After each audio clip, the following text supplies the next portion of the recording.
more bad government in Nigeria. Nigeria Watch, the only media that have been consistent speaking against the bad government and for the purpose for reformers. Nigeria Watch, yo.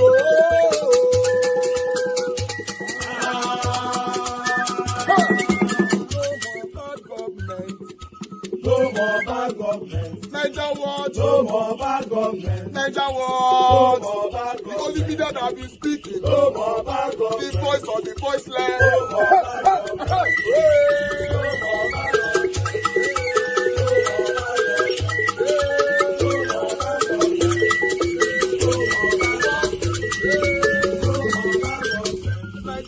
No more bad for the poor. No more bad government. Nigeria Watch. No more bad government. Nigeria Watch media.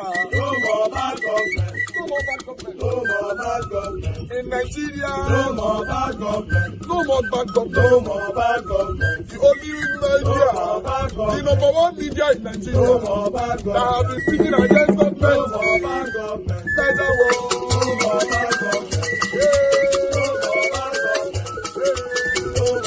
government. Nigeria Watch, yo.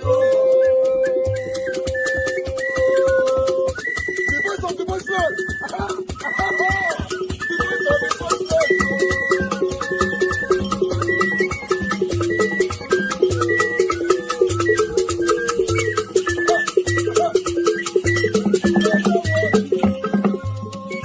Voice for the voiceless.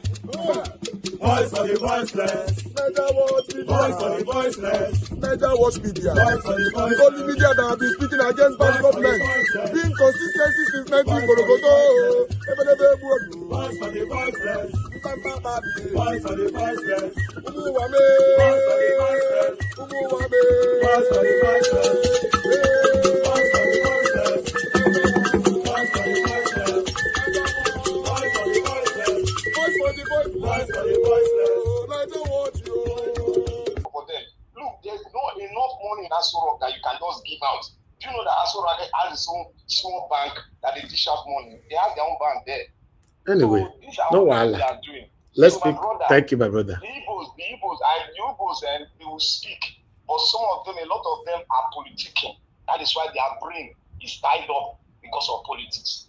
Okay. Thank you. All right, no problem. Thank you very much. Before I pick another call, Madam Deborah, I see you are calling. I want to make this clear. I've said this so many times. When I'm giving submission, I don't like people to hide under my submission to portray their hatred or their spirit of tribalism. No. When I speak, when I don't speak, finish, I don't move on. I'm only calling for what is right. I don't care who you be. And nobody should hide under my submission to pour out your hatred on anybody on my platform. I don't like it, and I will never accept it. Thank you very much, ma, for calling in. Madam Deborah, good evening to you, ma. Talk to us. Hello? Yeah, Madam Deborah. Now only you go call into this show. We'll all greet you after like 78 minutes. Then you can't say hello. After we do almost the close, the show don't they close. Thank you, ma. Good evening to you. Talk to us. Yeah, good evening to everyone. Let me just give a quick submission. To be honest, Mrs. Okonjo Iweala, she really is a disappointment, but I'm not too surprised. She's obviously reading the script that she was put there to do. You see, people like herself, when they put them there, it's not to serve the interests of Africa or Nigeria, but it's to serve the interests of her paymasters, the people who put her in that position. You know, it's the same thing they did with Obama. When they made him the president, then people thought, oh, he's going to speak on behalf of Africa. He's going to do what is good for Africa, but instead he was actually doing what they want him to do. They put him there for an agenda, and that was what he did. He did not even do one thing that we can say today that, the first black American president, this is what he did in Africa. There's nothing. If at all, he helped in destroying Africa. He was part of the people that helped in removing Goodluck Jonathan from power. It was even during his own time that they removed Gaddafi, the Libya president. So you see, when they put people like this woman in position, they are not there for Nigeria or for me and you. They just put them there. Oh, let it be that there's one African person that if they want to use. You see, it will be ridiculous if a white man comes now and make a comment like that. But they push people like this. Okay, you are one of them. Go there and say. But why would anyone allow their hard name that they have built for years to be used for things like this? When it comes to for me to now, it was when I understand what is happening. You cannot stand against those kind of people, though.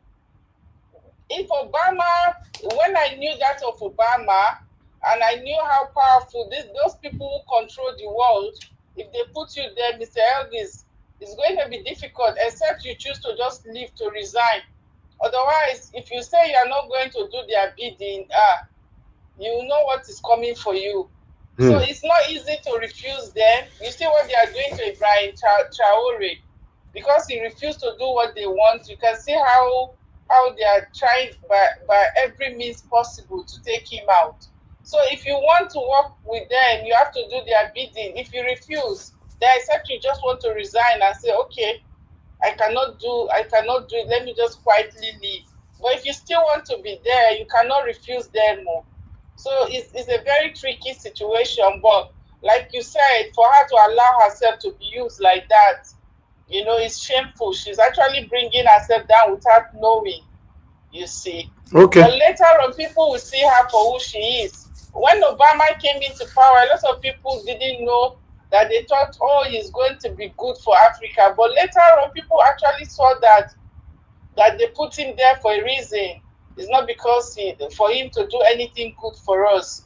So it's just a shame, you know. But I'm happy that people are calling her out, and she's just helping to push an agenda, because obviously, whether you like it or not, to me, I believe strongly that the West, they want to support Tinubu to come back because it works in their own interest. Except if Nigerians are able to really push hard, that's when that will not happen. Anybody who is doing their bidding, they will always want to support that person one way or the other. Then we are in trouble. We are in trouble then. Hey God. We are in big trouble. You see the way the Burkina Faso people have to stand by Ibrahim Traore. I heard that they are really standing by him, and now a lot of eyes are open. That's why you see that they have not been able to take off that man, to take him away. But until Nigerians realize that we have to come together and be able to protect our own interests. Otherwise, this is what we'll continue to get. Imagine we are suffering and they've pushed her to come and say something different, to push her own narrative. And she knows that whatever she's saying there is not correct. But she will still do it because that's what she's asked to do. Even Tinubu, I can tell you 100% that whatever Tinubu is doing there, 80% of it is the agenda that he was asked to do. Okay. Yeah. All right. So no, wait, man, before I let you go. Because when you are saying this now, it looks like all of them have assignment to carry out once they get there. Are you telling me that if Peter Obi, hold on, if Peter Obi become a president, he's also going to be aligning with their satanism? Is that what you're saying? No, the thing is that if you want to completely go against Mr. Elvis, I didn't understand it this way too until I started doing my own research, and I now understand that these people are behind most of the things that we are going through. They will put somebody there, and if you try to go against what they want, they will come for you. So the thing is that, but if you have how will Peter Obi avoid it? Yes, if you have a leader who has the heart of the people, if people maybe a large percentage of the people are behind that person. You see how they never wanted Trump to come back to power. You can see even in the US, they never wanted Trump to come back, but it's because the American people were resilient. They stood by. They said this is who we wanted, and they were able to say no. This is the person we want. So they were not able to overcome the will of the people, because they know if they do it too much, they will get a pushback, and it may lead to what they don't want. So if the people are solidly behind that person, it will be difficult for them to go against the person. Okay, but so lastly, this one only 10 seconds before I pick another call. Do you think Peter Obi can turn his back on this what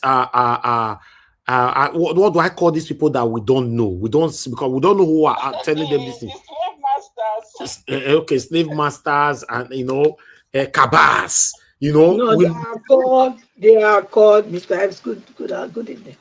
Yeah. They are called deep state actors. Deep state actors. Okay. Satanic deep state cabals. Will Peter Obi?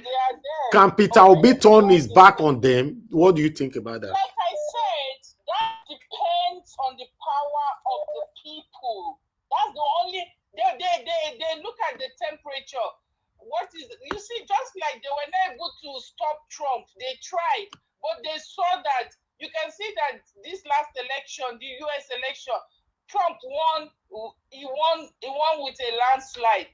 They were not able to, because the people is the power of the people that can make Peter Obi. It depends on how strong the people are behind him. If the people are behind him strongly, they will not want to ruin. They will be careful so as not to cause a civil war, or so as not to put. If they destroy Nigeria, then they know that the refugee problem will be massive. So they will not want that. So that it depends on how strong the people, the resistance of the people are. That's the only thing that will make them to stay back. But if the people are weak, Peter Obi will not have a ground to be able to resist them. Thank you. It only depends on how resilient the Nigerian people are. No, lastly, there's so much story to your answer. This time, let you just be straight. Can Peter Obi turn his back on them? Yes or no? It depends on you. Okay, you want to start story again. You want to start story again. If we are not resilient. Okay. Do you think Peter Obi can turn his back on them? He can, yes. He can. Okay, that's all I want to know. Thank you very much. He has the people at heart. He wants to do the right thing. Okay, thank you. He's not putting his own selfish interest first. Okay, thank you. He wants to do the right thing. Yes, he will. Thank you, man. All right. He has shown that he will. Okay. And that's why they don't support him. Thank you, man. Thank you. They are not willing to support him because they know he wants Thank you, Mother Deborah. The goosey soup for your kishi the bone. Thank you, man. Thank you, man. Thank you. Okay, bye. Thank you, man. Yeah. All right. Thank you so much, Mr. Alabo. Please talk to us. Good evening to you. Mr. Alabo, are you there? I'm not hearing you. Okay, I have to cut this because I can't hear you. I need to pick another call. Black Panther, you are calling back again. You have just 30 seconds. Go straight to the point. Sorry, I'm calling back again. There was one question you asked. I need to answer that question. She doesn't know herself. Okay. The question you asked concerning if Peter Obi is there, will Peter Obi do the same thing or follow their dictates? The answer is that Peter Obi will not do the same thing.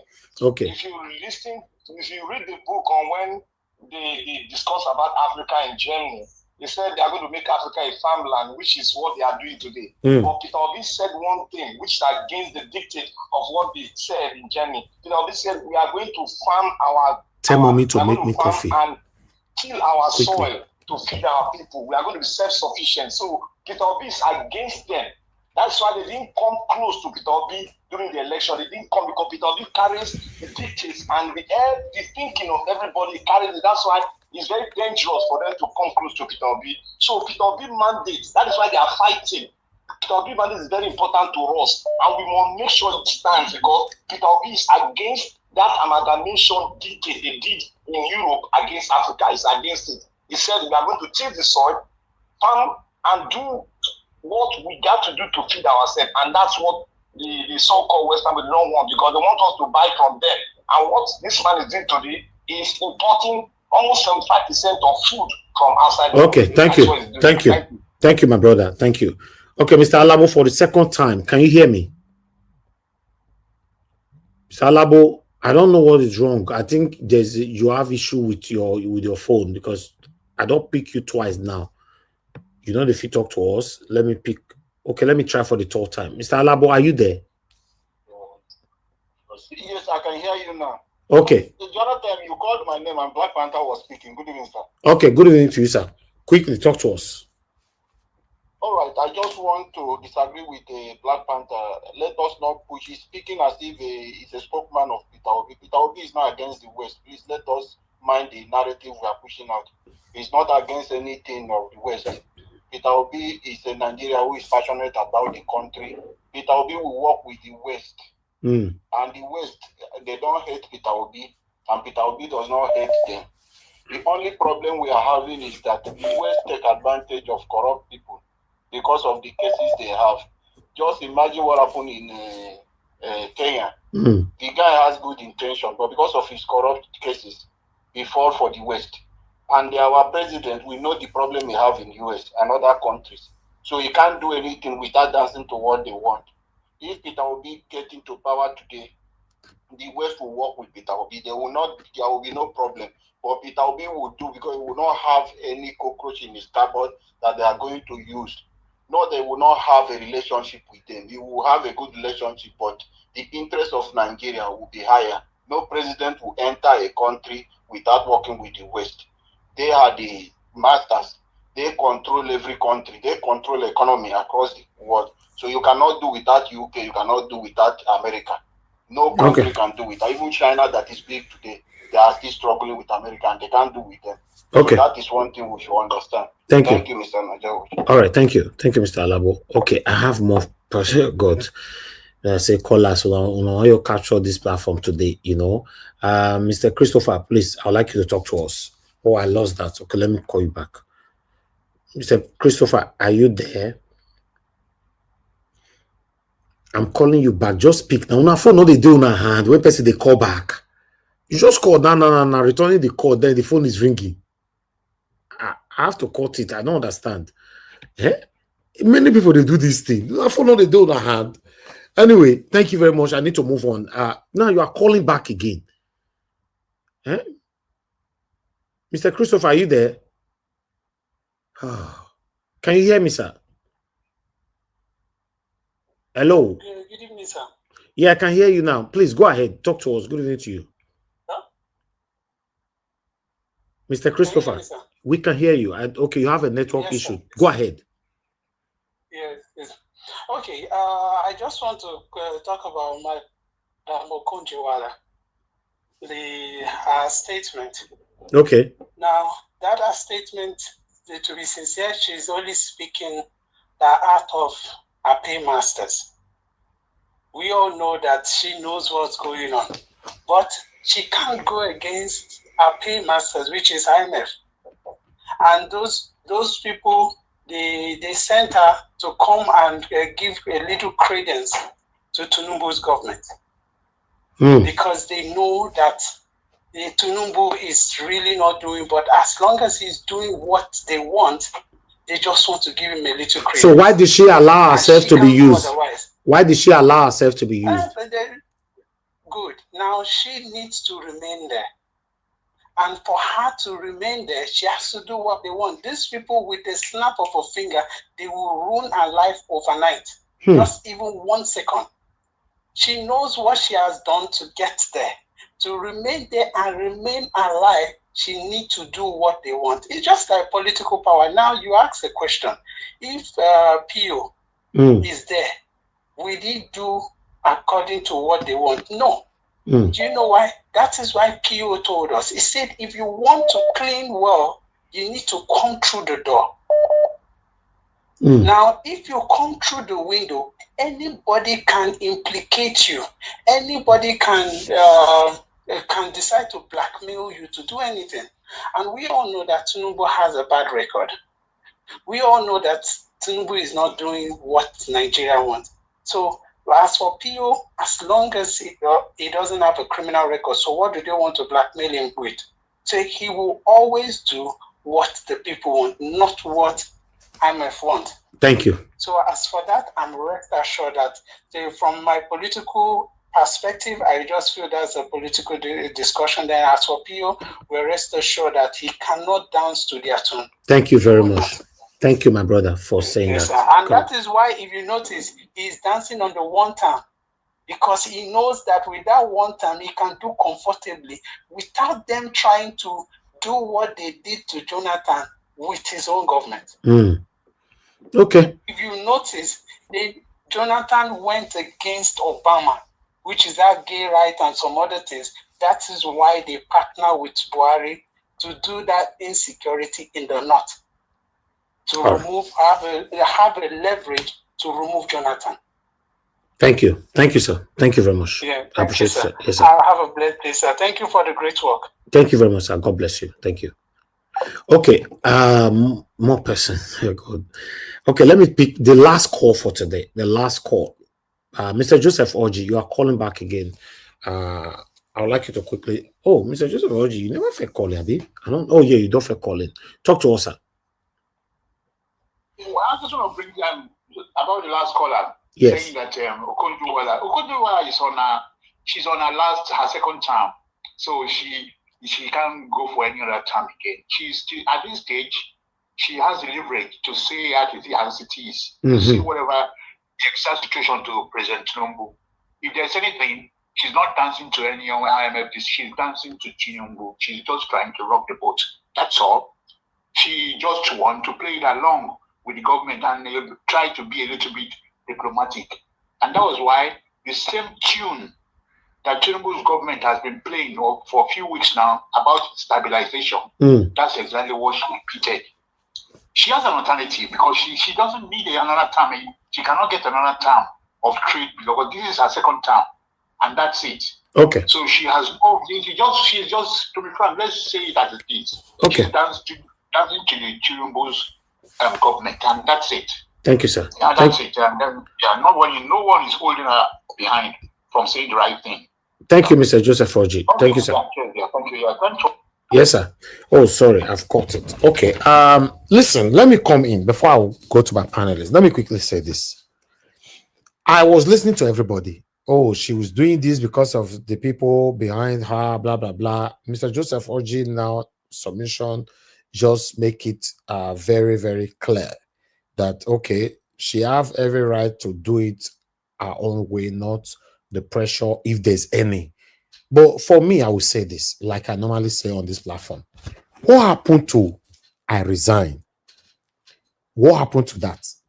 You people want me to do these things this way, and it's not what I want to do.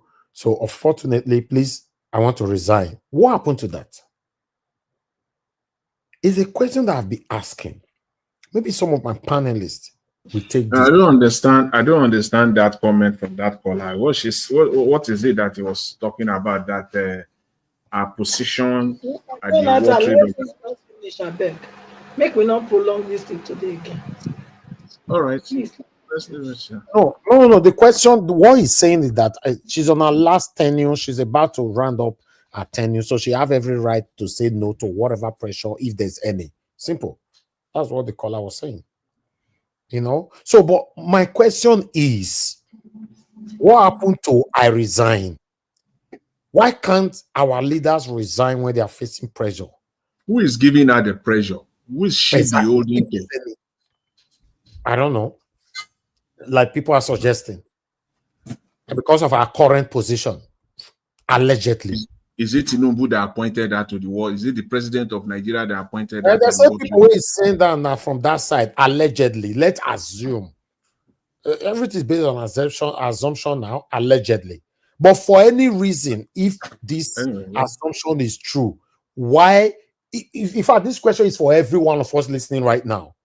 If you are facing any kind of pressure that you know that doesn't align with your stand, with who you are, why can't you resign and say, okay, I'm not doing this work anymore, I'm done? Okay, just like as me day here, so the only person that can tell me, say, do this job like this, and if you're not doing like this, see what you go happen to your YouTube channel.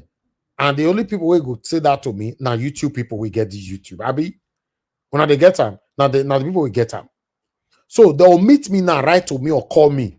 So okay, Naija Wash, now so we want me to do this thing. Maybe because say one politician or anything don't reach out to them, for example, allegedly. So they can't reach out to me directly because maybe they fit out to them, say, oh, this man is a stubborn person, you know, go do him. Okay, maybe una tell him, maybe go listen to una. So they now call me now, say, now wait till we want maybe they talk with this for your platform to promote so person that me, I know that this person is against the people. And if you not do them, you go lose your channel. Now, not say as that one they difficult. Now, there the while are they so. So, can me or you be willing to say, lose my channel? No way. I go Yoko Kuma do this thing. Or I let the channel go. That's the question. Ladies and gentlemen, I'd like us to move on right now. Mr. Olumode, if you are there, please, I'd like you to unmute yourself. Talk to us. Good evening to you, my brother. If you're not there, I'm moving on straight away. I'm not waiting for anybody. Hello. Okay, my lovely brother. Thank you. You say you did that. Talk to us. Yes, sir. Thank you. So I kind of understand all of your lamentation, and I mean, what else do I have to say? I mean, like I said, our society that place has been designed to intentionally fail. The way it is, Nigerians are not living a good quality of life. So a good quality of life is not all about money. It's not all about riches. I mean, me and you, they different part of the other world, you know, and we know what a good quality of life is. That you're able to access good healthcare, you're able to have security, peace, you know, that the little money you are able to earn, you are able to kind of live the kind of life you want to live. You don't have to be a billionaire or a millionaire, you know, like Elon Musk or Bezos or whatever. But I mean, we have a long way to go. I mean, our society has been turned over on its head. There was an opportunity in 1999, when the military handed over, but it was bungled right from the beginning. But we know it's been designed to intentionally fail and not be a society that would prosper or be a place where, you know, where the people will live the kind of life they want to live. It's been designed to, because if when I say that, you know, when I say that it's been intentionally designed that way, when you don't pay your security forces, or you don't pay your workers a living wage, and then you pay them, some of them still in 35,000 naira, 50,000 naira, 75,000 naira, and then you have inflation that is more than several hundreds of percentages, you know, from when they took over government. So, I mean, for me, all of these are I mean, I don't know what else to say. I mean, unfortunately, the democracy that is supposed to be a vehicle of change and a vehicle of making progress in our life, as some people have also corrupted it, and they won't allow true democracy to take place. They will continue to rig elections.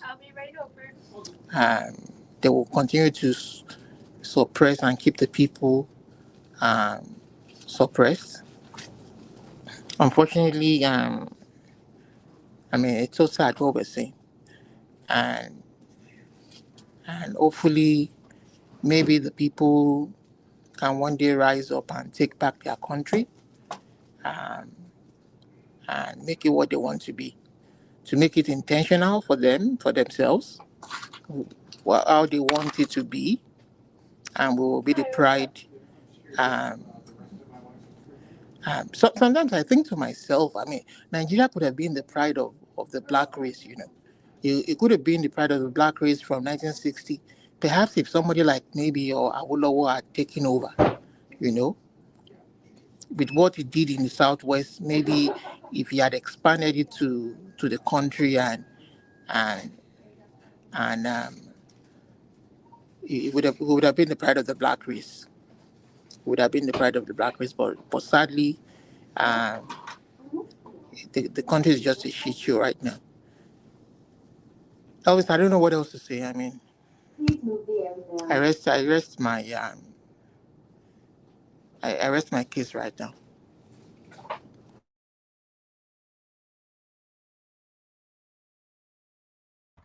All right. Thank you, Olumide. Thank you for that submission. I'd like us to quickly move on now. Thank you, everyone that super chatted this platform. Seven Girl Mede. Thank you very much. God bless you. I'm very, very grateful. Mr. Joseph Oji, thank you. Patty Solomon, thank you very much. I appreciate you. And everyone right there that have shared our videos, that have liked as well. And I know say today we make a lot of people very sad. Now say they be, they don't go make the group A sad, B go they happy. They don't go make B sad, C go they happy. So tomorrow we don't know who go be the third. But what I stand for, now truth, you know, and how Nigeria can be better. I stand for. I'm not here because of the relationship you and I have. They are called a bare mouth. They talk. No, I'm not part of that. Madam Patricia, it's good to have you on the show. Good evening to you, man. Please talk to us. Good evening, Mr. Elvis. Oh my God. Good evening, Mommy Diaspora. Good evening to all our panelists, Mama Esho, Mr. Olumide, Mr. Who is this? Casey or so, yeah. And Mr. Jonathan, Mr. Black Panther, Abdul Malik. Welcome to this broadcast. All our comment session people, good evening. And viewers all over, Nigerians and non-Nigerians, everywhere, wherever you're watching us today, good morning, good afternoon to you, and welcome again to this weekend edition.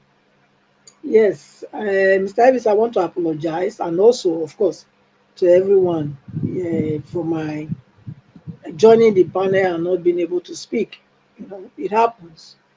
So, yeah, if I'm busy, I'm supposed not to join, but I thought I had the time, but time will not permit me, so I kind of opt out. That's fine. It's okay, man. Yes. So thank you for your understanding.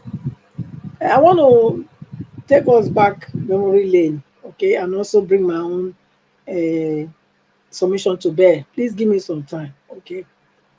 The Kwan 1 and Kwan 2 matter is still something that I've been contemplating on, and I've been wanting to speak about too, but I've not been opportune to do so due to my own schedule, tight schedule. Okay, Kwan 1, like we know, uh,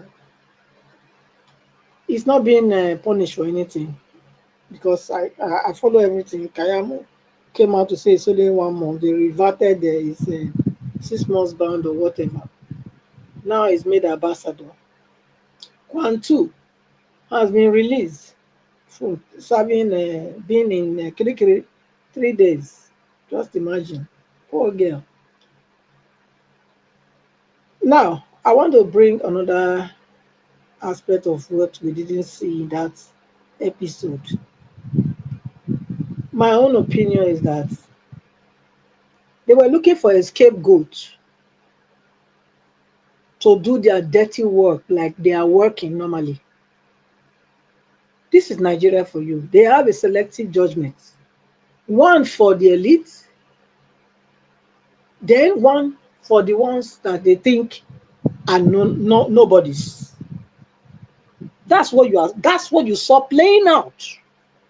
That's what we saw in full display. Because if you look at it, Kwan One was even a god. He hijacked the plane.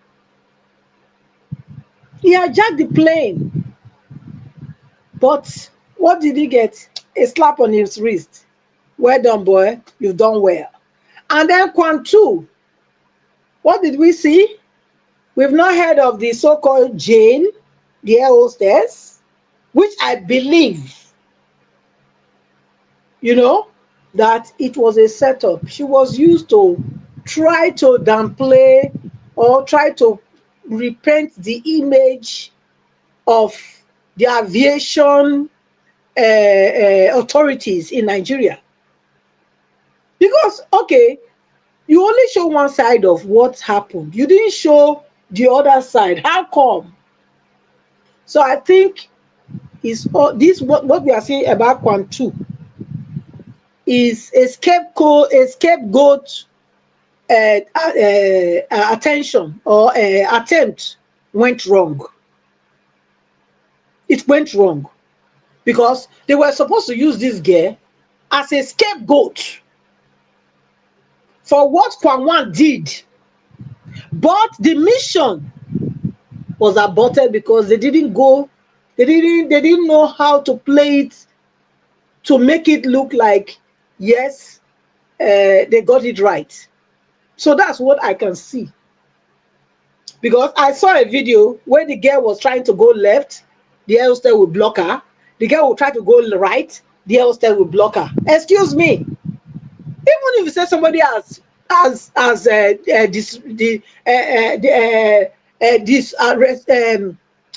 the word? Disrespected your rules or your instruction, of your flight procedures. Must you try to block them when they want to come out? Don't you have security? Is she going to run through? How is she going to run from the airport? She will still come out. She will still be security anyway. On the way out, she's not just going to run into a car waiting for her on the tarmac for her to board the car and escape. Even if at that, they will still meet a lot of roadblocks to leave the airport, the premises. So what was that? So we haven't heard from her, and I really want. I know that when we hear from her, we will hear more or less of what I'm saying now. This was a setup. That girl, that woman, that air hostess needs to be brought to questioning. Who has paid her to do what she did? Because what I'm seeing here is a setup. They are trying to clean their image, from the mistake of Kwan One. So they are looking for a scapegoat to use. But Nigerians stood up and said, no. If you didn't do anything to Wasiru, you cannot do anything to Victoria. So Nigerians, kudos to you. You see, when we stand up in unity, we can do much.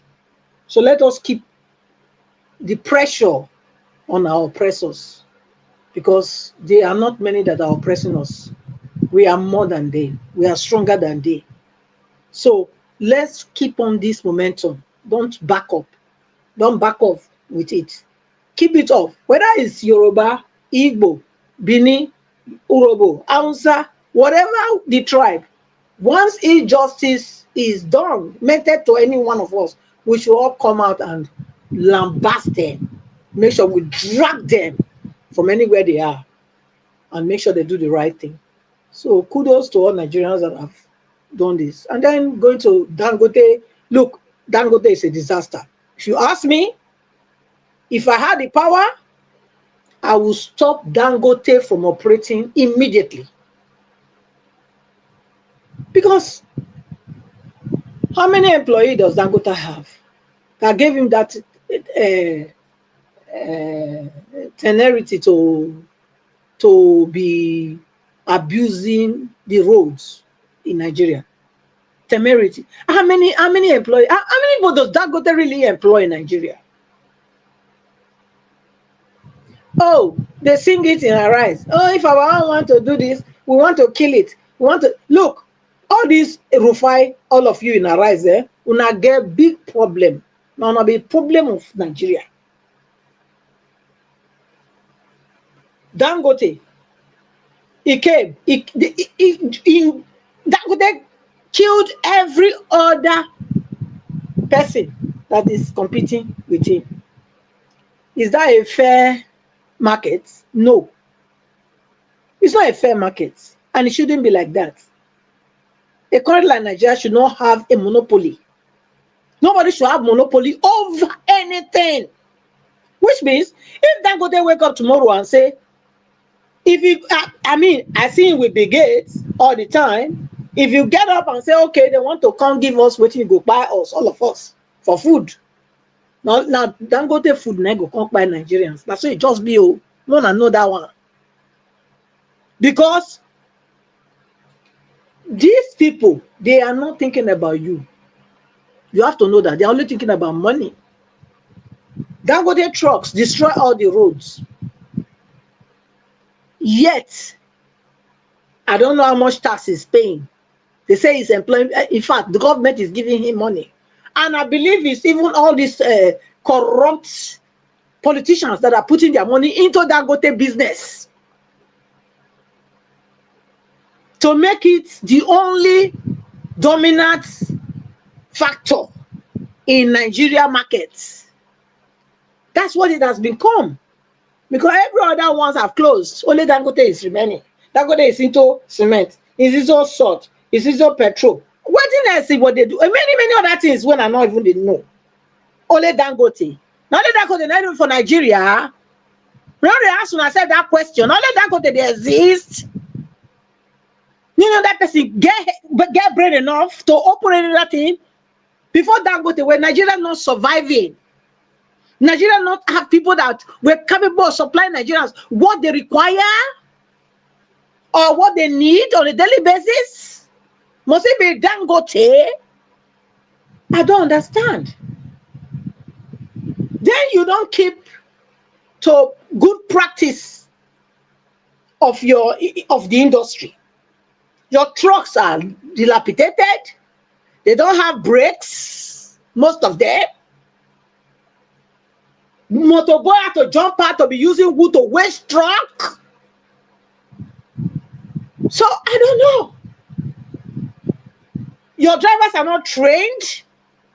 You know how many people they don't buy. You get one name when the driver one guy will carry me from Lagos to Benin last time when I go. He said whether or not he called Dangote truck one horrible name. I will call the guy will tell me the name again. When he called them, it's like killer, what they buy truck, buy Arrant truck. That is almost the thing that the man called them. And this is a normal road user all the time. He drives.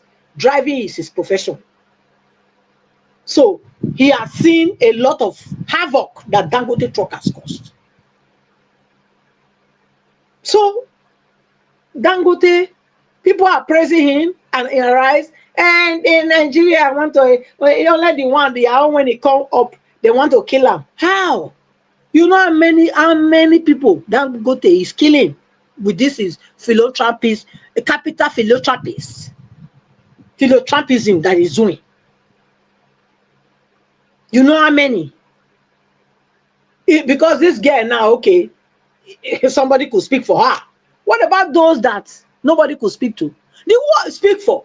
The worst part is that when they jump, the people, they run away. They always run away. That's what they do. So, Dangote for me, no. I don't know how this came, but anywhere it came from, return back to that place you come from. Because you are not really helping. You are doing more harm to Nigerians than good. That's what I see in your capital philanthropism. Then, Mr. Ivis, you asked the question. You said whether Mr. Obi would have. Yeah, I beg. I don't beg you already. I beg. More than obvious. You asked me whether whether Obi, whether he go, whether he go do the right thing. I be waiting. You ask whether you say whether I go work for these people. To start with, anybody that has gone, make una get this for now. Make everybody get this for their mind. Get that for your head and your mind. Any politician that goes to Chatham House, you will know that that politician is not for you. The true deliverance that Nigeria is looking for, that Messiah that Nigeria is looking for, will know and identify their enemy, and they too, that is that person, will also send a signal, a direct signal, to say, look, I know you, you are my enemy, stay clear. Anyone that goes to Chatham House, forget it. You are just wasting your time. Mr. Evans, I hear you did. When last time when they say whether Tinubu, whether Okonjo Iweala, see Tinubu inaugurate Shekam, whether. Now you remember for year. Where did they talk? Now I say, look, I came here and said that what do they expect them to shake Tinubu for? Or whether na him want shake Tinubu or na she want shake, but that was the scenario. I said, look, somebody being a DG of World Bank, World Trade Organization should already tell you something. If you are not missing it, if you are not losing it in your coconut, if you are not losing it, you're supposed to know. But if they make her World Trade Organization DG, it's because they saw how that they can use her as a puppet to discipline Nigerians. That is to get them to do what they have to do in Nigeria through a Nigerian. They came here and they are fighting themselves, like Patience Idemudia and the other ones there that are also talking about me that I'm hatred of Igbo. No, I'm not hatred of Igbo. I'm saying it how it is. Everything I'm saying is coming to play. I hope you are hearing. Okonjo Iweala is not for Nigerians, and we need to get that and get that straight in our coconut. She's not. She's not for us. She's for them. And the earlier you understand it, the better you will start to find a solution to your problem. But you see, your bigotry and tribalism, which you say other people are displaying, will not let you see that. You cannot see it because you only think one way. If it's yours, nobody criticize. Nobody should say any ill thing. But if it's mine, we will bring them and scatter them here, tear them. In fact, cut them in pieces. You will be very glad. But when I talk about yours, that what they are doing wrong, you don't like it. And I will tell you that you will remain where you are because you don't need help. Who need help is somebody that identify their problems, and then God will give them wisdom to maneuver out of that problem. But as long as you don't see your own problem as problem, it's only people, other people want you to see. You not go ever get solution. That's what it just be. Mr. Elvis, thank you. I'll leave on here. Thank you so much. I appreciate it. All right. Thank you very much, Mana Patricia. God bless you, man. Thanks for that submission. Okay. I'd like us to move on. Let me come to Mr. Jonathan. Mr. Jonathan, thank you, sir. Good evening to you. Please talk to us. Thank you. Mr. Elvis, I agree to. I give you happy Saturday, happy weekend. God bless you. Thank you, sir. Thank you. I agree to, and my fellow panelists, I agree to you. God bless you all. Among the diaspora, welcome. God bless you greatly. All the commenters, all the callers, I greet you all. God bless you all abundantly. You are welcome. As far as World Trade Organization is concerned, let me just start off by saying this. It's a toothless organization. And when I say toothless, that toothless in capital is toothless. It has no power of any kind. The best you can arrogate to it is what Madam Patricia said, and I'm glad she said that, so I'll just leave it there. Just to, as far as World Trade Organization is concerned, there's no time to even be talking about that, but just know that it's a toothless intergovernmental organization. The very best is to put someone there that they can use to get to like a country like Nigeria. So we just leave that there. If you want to know more about World Trade Organization, and you need to go and study, and you need to go and look at the antecedents, decisions they have made in the past relating to countries like China, relating to countries like North Korea. Look at whether their decision had any impact on those countries. In fact, their decision on countries like United States, whether United States took their decision seriously or United States threw it into the garbage. And so when you study, you will know better that this is a toothless organization. So we leave that. But as a Nigerian citizen with high pedigree, when Madam Okonjo Iweala, a woman that for me, I have great respect for, when she came out and she spoke, I on that day, about 2-3 days ago, Nigeria Watch presented it, and I believe I was the only one that picked it up in my submission because I felt that it's very, very important. Very, very important. The statement that she made. What she said on that day was very, very straightforward. Very, very straightforward. She talked about the reforms of Mr. Tinubu. She said that the reform is in the right direction. Why? Because they are creating social safety net and they should do more. And she now said that the economy is stabilized and that what is needed going forward is growth. So there was no time to deal with it on that particular day. And just to highlight what I see there, the loopholes of that policy, the reason why she came out, the loophole that I see there was what I highlighted on, which is that even the safety net that they are talking about, they will not do it. They will never do it. That money is going to voicemail. We will not know the beginning and the end of that fund. She talked about 160-something women entrepreneur in Nigeria that will get XYZ amount of money, blah, blah, blah.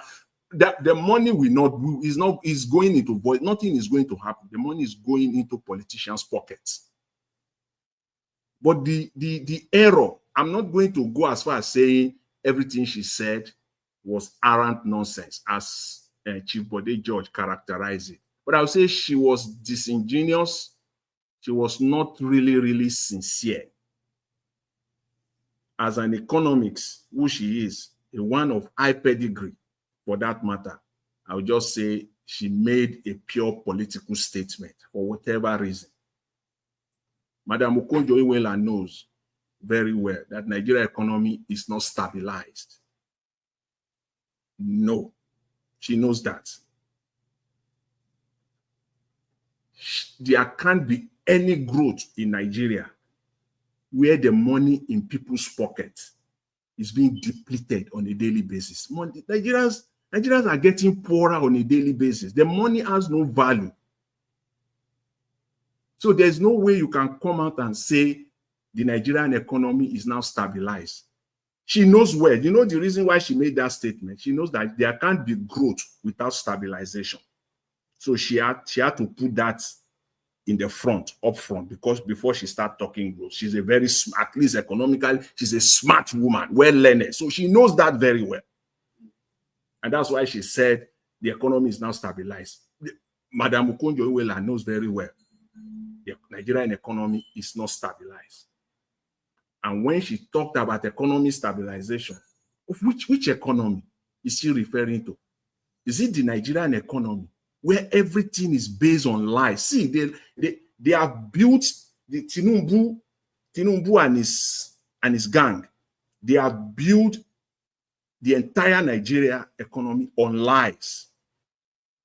The unfortunate part of it is that they have succeeded in getting Nigerians to believe those lies, to the point that Nigerians are now using those lies to talk as if they are truth. They are not. They have told us that the inflation in Nigeria is not 38-40%, that it is 24%. They shovel it down our throat and we believe in it. They have told us that the GDP of Nigeria is not 187, around 170 to 187 billion dollars, that it is now over 250 billion. Nigerians are getting to believe that. They have told us that they are no longer subsidizing petrol. They continue to do it. They have told us that they are not defending the Naira. They continue to defend the Naira in the most aggressive way that we have ever seen, more than Emefiele, more than what Emefiele did. So these are all the lies. Nigeria is a country of lies. And it must, to them, it must continue to build on that trajectory of lies. Otherwise, the country will collapse. And I mean it, in 60 days. The Nigerian economy will collapse completely in 60 days. The only way is that those lies must continue in the most aggressive way. If they take those lies away out of the Nigerian system, the Nigerian economy will not, the maximum will be 60 days. And I mean 60 days, less than a quarter, 60 days, Nigeria, there will be nothing like Nigerian economy again. Because they have to continue to tell us that the Naira, to them, that the Naira is okay. No, the Naira is not okay. You are borrowing money to defend the Naira. But they have to pretend to Nigerians that they are giving money to the subnationals, the state, so that we think that it is this money that they are getting, that they are giving to the state. No. The lie is too much, it's so massive. And Nigerians have come to believe it. Just the same way Nigerians have come, I don't understand. Nigerians have come to believe the criminal numbers of Yakubu of 2023 that he declared. That today, everybody, even on social media, when they want to talk about 2027, they will be using Yakubu's criminal numbers to analyze 2027. They have believed that number to the point where anybody wants to talk today, they will go back to that criminal number. And if you are using those criminal numbers, your analysis of 2027 can never be right. It can never be right because you are using false indices, false indicators, false numbers to analyze it. It can never be right. The same way they are doing with the economy. Madam Okonjo Iweala knows if she uses 35% inflation rate, if she apply 170 or 180 billion naira GDP, if she confess and agree and be sincere that they are defending the naira, if she confess and be open to Nigerians that they are still subsidizing petrol, no way she will say the economy is stabilized. She can never, as an economist. She knows that she will be massacred on the spot. She can't do that. So they got to stay on all these lies. They are taking more money from Nigerians. Unfortunately, Nigerians don't get to react. They don't know these things until it hits them. Come January 2026, Nigerians will be paying 5% on petrol, on every petrol that you purchase in Nigeria. So when somebody who is using, say, 200,000 naira per month, or 300,000 or 500,000 naira on petrol per month. Come January 1st, 2026, you will be paying 5%. And those that are using, say, 500,000 naira or 400,000 naira per week on petrol, you pay 5%. That means that you'll be paying 100 or 150%, 100,000 to 100,000 naira more every month on petrol. That is money you are taking away from people. Nigerians don't know this. This already has been set. It's a law already. Come January 2026, they will be taking more money. Already, people are being paid poverty wages, and the government continue. The government set to be taking more from their pocket, and yet they will say the economy is stabilized. How? How? We have a long way to go in Nigeria, and I don't see any part how this government can survive. I don't see any part how the Nigerian economy can survive unless they begin to do the needful. Cut on government, the cost of governance. Cut deeply on it. Reduce all the wastages. We all can see the wastages. The cost of governance is too massive in Nigeria. If they cut it, then there will be money. This cost of governance that we're talking about is running to trillions of naira. These wastages that we're talking about is hovering around trillions of naira. There will be less need to go and borrow. And even when you borrow, it will do more positive. Because you will not be borrowing to be defending the naira. They are defending that naira, that 1,500, that 1,600 that you are seeing today. Let the central bank of, and I'm not just saying it, a man, a well-learned man, the video that you showed today, I'm glad the former SDP presidential candidate 2023, Adebayo, was on channels a couple of days ago, or was it yesterday? He said, "Oh, it's not new. It's not that. It's just that Nigerians don't know what is eating them. The only time Nigerians will complain is when it comes to them personally. When it eats them, it eats them personally. They are doing all these things. If the Central Bank of Nigeria stopped to defend that naira, I say naira will be around 3,000 naira to a dollar. 3,000 naira to a dollar.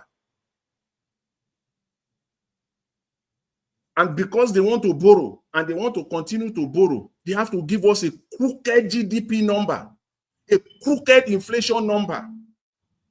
The country is built on lies and continue to thrive on lies. And as they say, the lies can go on for decades. It takes only one day for truth to meet up. And when that truth meets up with these people, it will not be so palatable for Nigerians. What we need is a total change. We need the right person to lead Nigeria. And for someone like Mr. Peter Obi, he's not a saint. He's not a perfect man. It just happens that at this present moment, he is the only one. And I use only. Please, if you have any other, let's talk about it. It's good for us so that we can begin to compare. Somebody talked earlier today, I think one of the callers, he talked about Donald Duke. Fine. Let Donald Duke throw himself now into the picture. Throw himself out. I know, yes, he did wonderful thing when he was governor and all the rest of it. But let Donald Duke throw himself into the picture so that Nigeria can see him. We can also go deeper. See, there is no Nigerian politician that will survive if scrutinized 5%, and I mean 5% the way Peter Obi has been scrutinized. That politician will enter house forever. They will have forgotten him for life. Just 5%, the way a politician like Peter Obi has been scrutinized, continue to be scrutinized on a daily basis. I would like Donald Duke to come out the same way, and so that Nigeria can see him too. So throw those names out and let those individuals also throw themselves into the picture. It is good for us.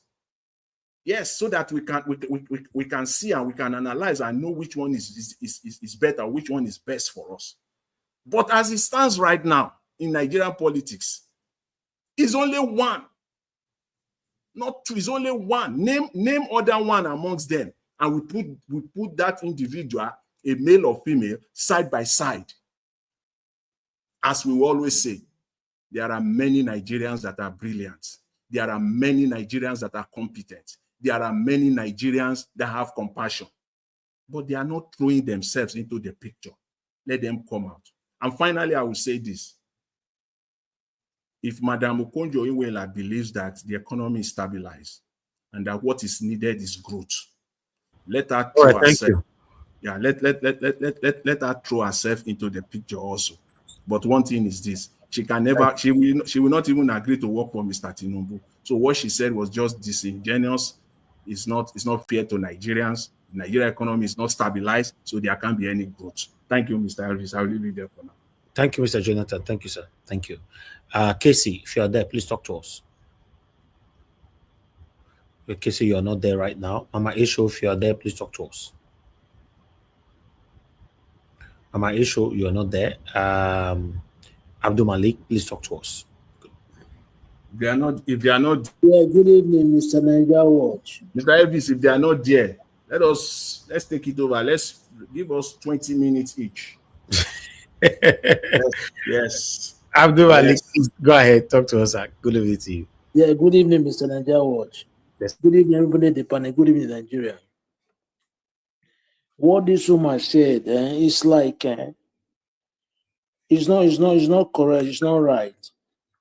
Because when the economy is stabilized, it's unlikely to be changed, decline or fall. Look at what is happening in Nigeria. If you come to buy something, according to them, if you go to the supermarket to buy something today, go like 2-3 days coming, it will change. The price will increase again. Or go to the dollar rate. Check how much is dollar today. Tomorrow, if you check, either it will increase or it will not be stable, it will not be constant. But if it is stable, if it is stabilized, it will not change, it will be there, like for some months before it change. Those people, I don't really know the kind of, some people, I said it before, you cannot defend APC and PDP, you will not look foolish. Yeah, you can never defend those, but you will not look foolish. Because what is happening in Nigeria is like even the blind that can see. Something that is stabilized, you can never be declined. Sorry, excuse me. Unlikely to be declined. Okay, if I was in the bathroom when you called. No, that's fine, Mama Isho. That's fine. Somebody's already talking now. You don't stop. No, I just want to let you know. No, that's fine. You'd have waited for the person to finish. Thank you, ma. Go ahead. Okay. It's unlikely to be declined, to change, or fall. Understand? I don't understand the kind of country we are living, but there is something somebody say.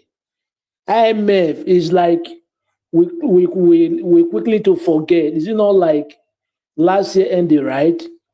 There is something they say about Nigeria economy. They say before we recover from this mess, it will take like 15 years, like 10 to 15 years, right? I don't believe it because of IMF. She made that comment. I don't believe that. It's like she made that comment on her own. Yeah, that is what I believe. Because IMF, they are the one that said Nigeria, almost 130 million Nigeria, they are dimension poverty. They give all the statistics, every country, the way it is. Even though they do something like they don't want some country to grow, they do it diplomacy secretly. They will not open it up. Nigeria people, they are the problem of themselves. That is the problem. That is what we are facing. IMF is not the one that tell you not to grow. No.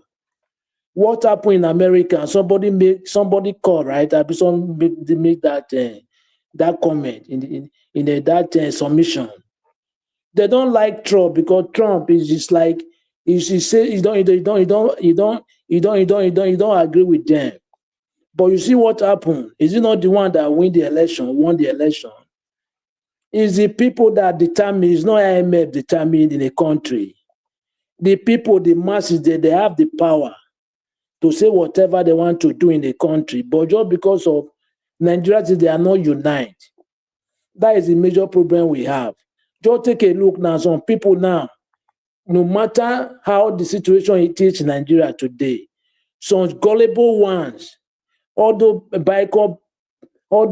tribalistic people, bigotry, they are still supporting APC. Imagine what Canadian embassy they say about those people. Look at the election, the by-election that they conducted today for some state. Look at the way they are operating. They are not terrorists. They are more than terrorist organization. It's only terrorist criminal that use force to collect what don't belong to him or her. It's what they are doing. They are more than terrorists for me. Because the way they are operating in that country is not normal something. It's not normal, it's abnormal.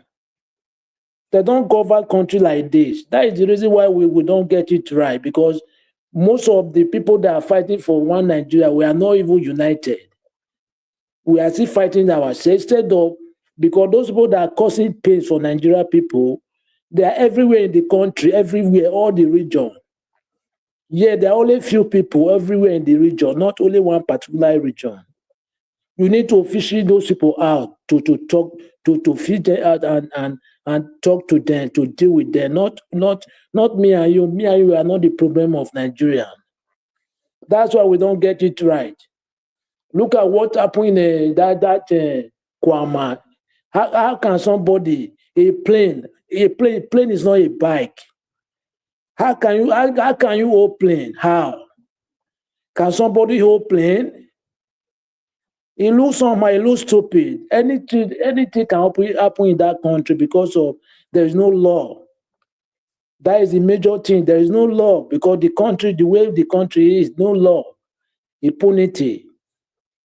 How can a country like that, how can sometimes you tell me somebody is the marketing you have? Look at what Canada embassy say.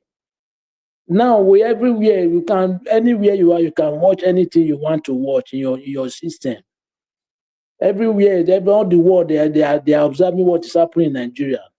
Even the election, is it not European observer? They said that the election is not free and fair.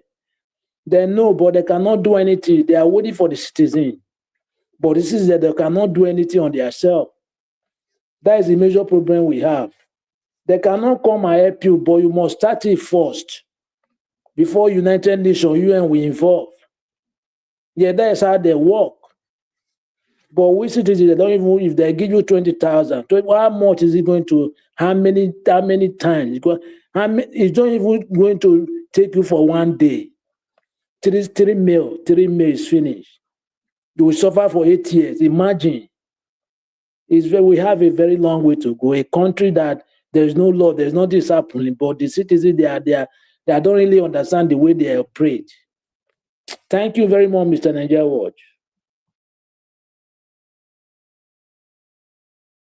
All right, thank you very much, Abdul Malik. Thank you. God bless you, sir. Okay, Casey, you are back again. It's your turn. Please talk to us. Good evening, Mr. Nigeria Watch. Good Mama evening, Esho, my. to you. It's Casey's turn. Yes, I'll come back to you, Mama Esho. Yeah, thank you, Casey. Talk to us. Good evening to you. I'm sorry about my connection the other time. I wanted to unmute my mic and the thing just went off. Good evening, everyone on the panel. Good evening, those that are on the comment section. Mr. Elvis, I want to thank you for your first submission before the program started concerning what you complained about initially concerning my people not coming out to talk when they needed to talk. And that is one of the greatest problems my people are facing, which is affecting our unity, at the same time causing division among us. Because I believe if we're able to conquer that, we'll be able to align together and we would have been able to do a lot in the Southeast precisely. let me come to what let me continue from where Mr. Jonathan stopped. I was enjoying his submission before what happened to my network. The only thing I want to beg Mr. Jonathan for next time when he's speaking, please help us be breaking down your grammar. You should understand that most of these words that you are using, many of us doesn't understand it back here at home. And that is what the government is using to deceive our people. When they bring out these narratives on precisely on the economy, and they want to feed Nigerians with these lies, what they do is that they will go and look for someone that people love in that area, people see as an icon in that area, and bring him to come and speak for them. And once that person speak, whether that person is saying the right thing or is saying the wrong thing, they believe that Nigerians will jump on the narrative and beginning to say, oh, the government is doing well. They don't have the knowledge to analyze whether what the person is saying is true or not, because take it, most Nigerians are ignorant. They don't even know what GDP is. They don't even know what purchasing power means. They don't even know how to throw these numbers. All they just hear is that, oh, Okonjo Iweala has said that the economy is stable. They roll with it. If you go to Twitter, what most of them is saying is what Okonjo Iweala has said is true, and the economy is moving fine. But their purchasing power, how has it increased? Their ability to buy something in the market, how has it increased by the economy being stable? So I can see that Mr. Jonathan is also more knowledgeable in this aspect. Please, and I know a lot of people will listen more when you speak. So help us to be breaking it down so that people will learn and understand what these economic key numbers, key indicators are very, very important. You see, this not having full knowledge of these things is really affecting a lot of citizens. That's one of the reasons that the government is getting away with whatever they are doing. You spoke about the 45 naira increment on every liter of fuel. Do you know that I was telling a lot of people in my place of work that they should prepare for more taxes? They don't even know what I am saying. When I was trying to break it to them that by next year, there is going to be increase in inflation, that the government is now going to be charging extra 45 naira, because when at the rate of 900 naira, 5% of 900 naira is around that amount to every liter that you buy. So which means that if you are entering transportation from a place that you are paying 100 naira before, you will now be paying something like 150, because that will trickle down in the economy, and that cannot make the economy to grow. So they don't know most of these numbers. What they know is that, oh, a popular icon has spoken, and they will just run with that narrative without actually criticizing what the person says. So when I see people that are eloquent in this aspect of economy, throwing the numbers, I always love them to break it down more, so that as many people that come across this platform and hear what you are saying, they will be able to understand what they mean by an economy is stable or not. It's not just believing somebody who would have been persuaded to speak in their favor, so that people will believe. Tinubu is trying to get validation, and he will go to any length. If he sees that what Okonjo Iweala has said did not pacify Nigerians, he will look for another economist that is so loved by Nigerians, just to persuade him to validate his economy. That's what he's doing. He's playing politics. So that is the way I see it. She has fumbled. If she feels that the economy is stabilized, maybe she has an asset, let her invest in this economy. I challenge her, let her invest her savings in this economy. If she believes that the economy is now stable, let her invest in the economy. That is, at least they said charity begins at home.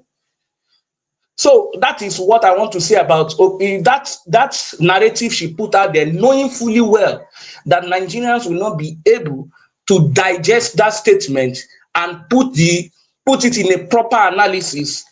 He knows that people that they have paid 1 or 2 naira on the social media will run with it, that yes, Okonjo Iweala have identified the government, that the government is doing well. All what Tinubu wants to achieve is that Okonjo Iweala has validated his policy. That's what he wants to hear. So, and he has achieved it because he knows that a lot of people are running with it. But when we have people that are an expert in this area, and when they come to speak and digest it very well, we will know that what he has not actually make any sense. Because if she is making sense, then I challenge her to invest in the economy. Then there was a woman that spoke earlier that you were asking, will Peter Obi work with the West? I want to disagree with that person. Peter Obi was on parallel facts after the election. The first meeting he had with the obedient, I don't know whether Mr. Evis remember. He said when he went to US to campaign at the diaspora, he said the government of the United States approached him. And he said, according to his word, even though I'm not putting it verbatim right now, but what I derived from what he said was that they said that among the 3 popular candidates running for 2023 election, they saw that she was the favorite and they offered him support. But the support came with a lot of terms and conditions that he himself said, is it my own country? That was his word. He said, is it my own country that you are going to do all this? And he refused to accept the terms and conditions. Peter Obi did not only lose because the INEC was against the people, because it was not in the favor of the West for Peter Obi to be the president of Nigeria. If he has accepted that deal, the United States alone has a powerful influence. They know what to do to have removed Tinubu during that election, if it was in their favor. But they didn't do it because Peter Obi did not agree to the deal. And come to think of it, if Peter Obi could run Anambra State for 8 years and he could not borrow money to run the state, what do you think? When you talk about geopolitics, for example, geopolitics is about national interest. It's not about personal interest. When you talk about geopolitics, it's about national interest. Peter Obi will not be in the favor of the West because every loans that comes from the West comes with a critical condition that will continue to make Africans poor. And that is against Peter Obi's ideology. That is against Peter Obi's passion, that he said he is desperate to see Nigeria work. His relationship with the West will be like the relationship of China to the United States. His relationship will be like that of the Russia to the United States. That's how it's going to be.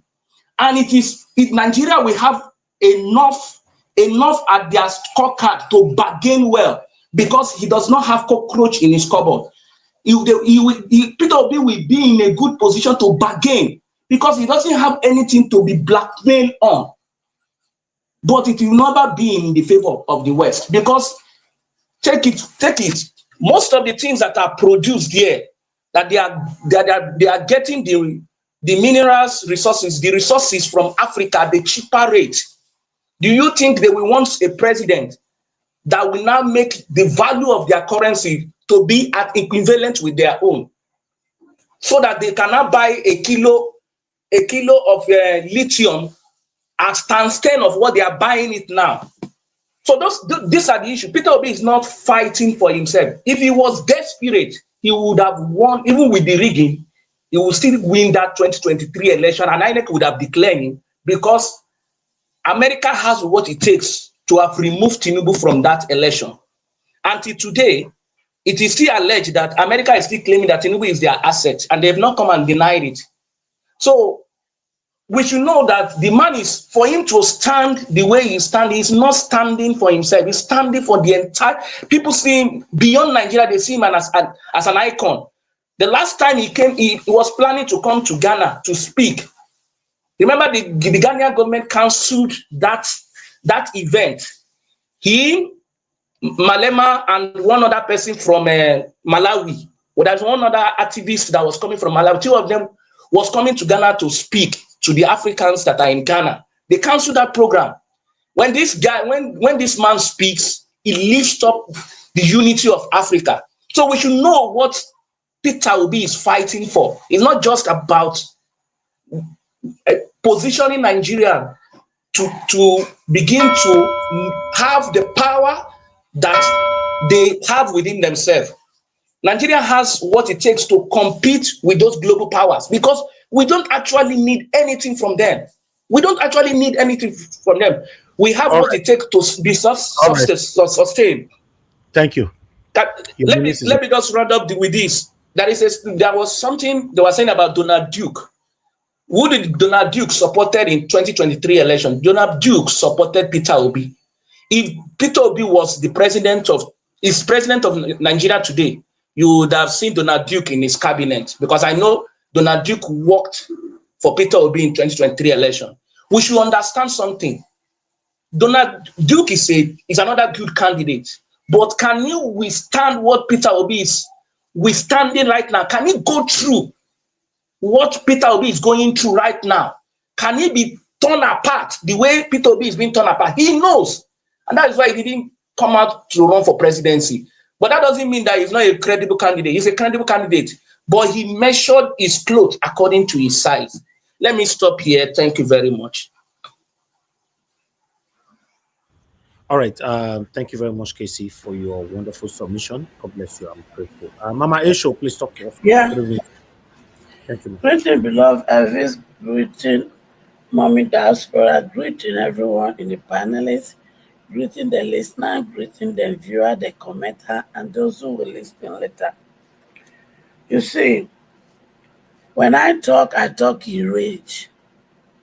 When I talk in anger. Reason is because I have seen what the West has done to us, using our people back home that has a skeleton in their cupboard, which they are using to hold them, to make them their puppet. And I'm glad to some extent, Peter Obi has no such skeleton. Also with Shore, both of them have no such skeleton in their cupboard, for which they will hold them in their brokers. That is why you see me saying, if only those two can come together, my children home and abroad, they will support them, and the work will be easy for us. So that when we enter into power, knowing fully well some of my children will take over the House of Rep and House of Senate, it will be much easier, because they will speak in one voice, they will speak in one mind.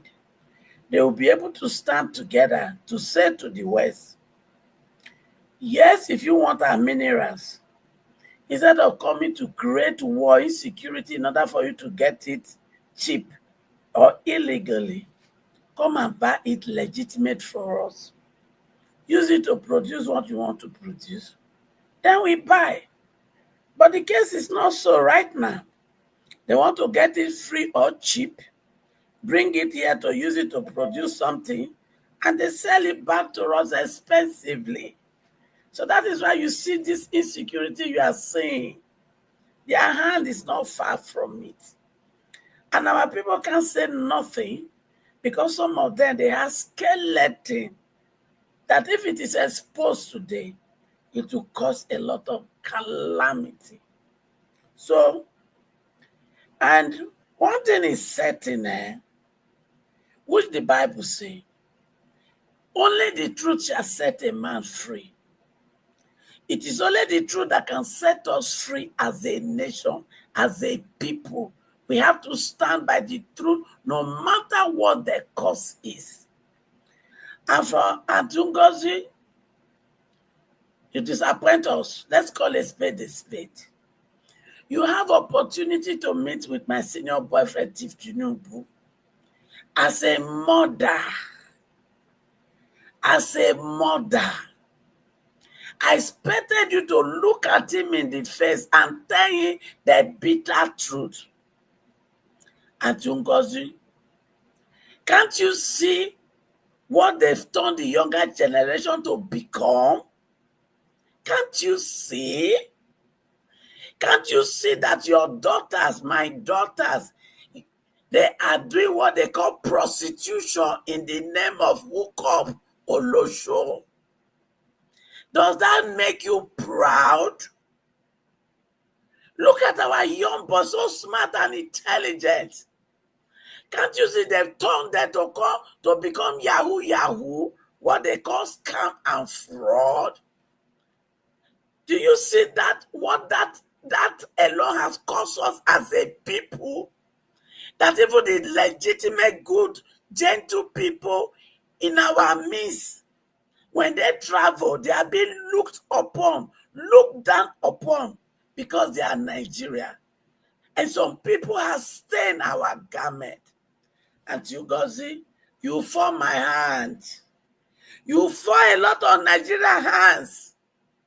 As a mother, I expect you to know that as a mother, you are supposed to look at that man in the face and say, look, what you are doing, your policy is not helping this younger generation.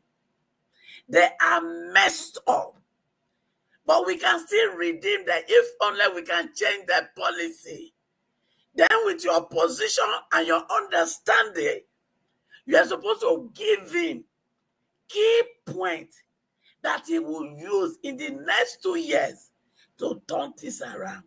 But rather you went there like other hypocrites that talk from both sides of the man.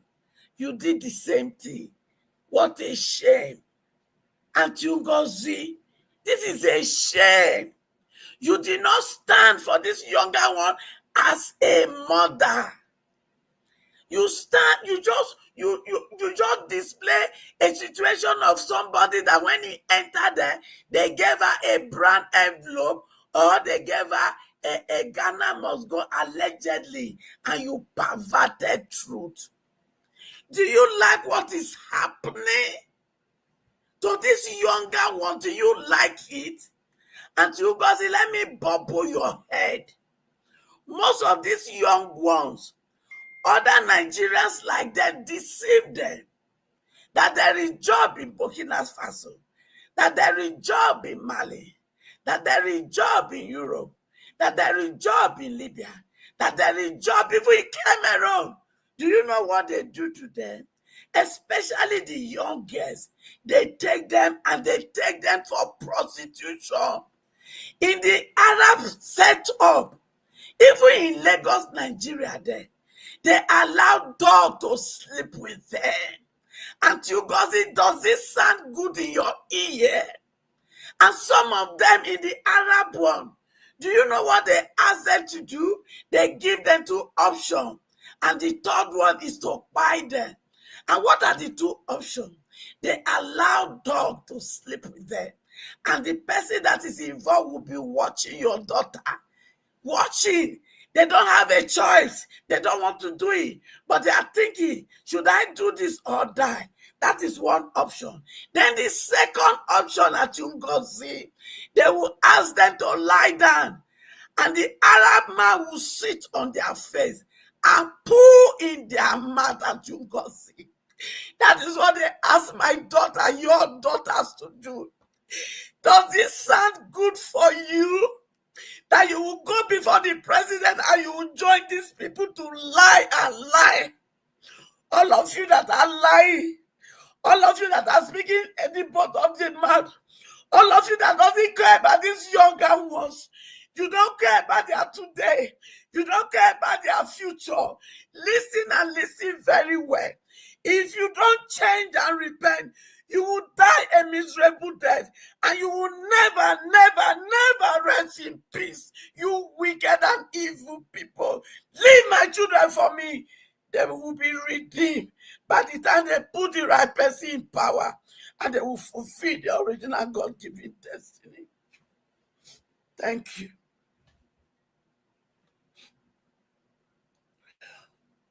All right, Mama Isho, thank you very much for that submission. Though it's a very emotional submission. Yeah, it's bound to happen like that sometimes, especially when you get disappointed with those that you trust, and you begin to ask yourself, why are they doing what they are doing? You know, even though we have satanic supporters that like them, that love them, even though nobody sent them to love them, that will always defend them for their wrongdoings. They will come on by saying, oh, what he wanted to say. Oh, what she wanted to say. We know these people. But let's continue to speak truth to power. It doesn't matter if it's your father, your mother, your brother, your sister, your wife, your relatives that is involved. Say it how it is.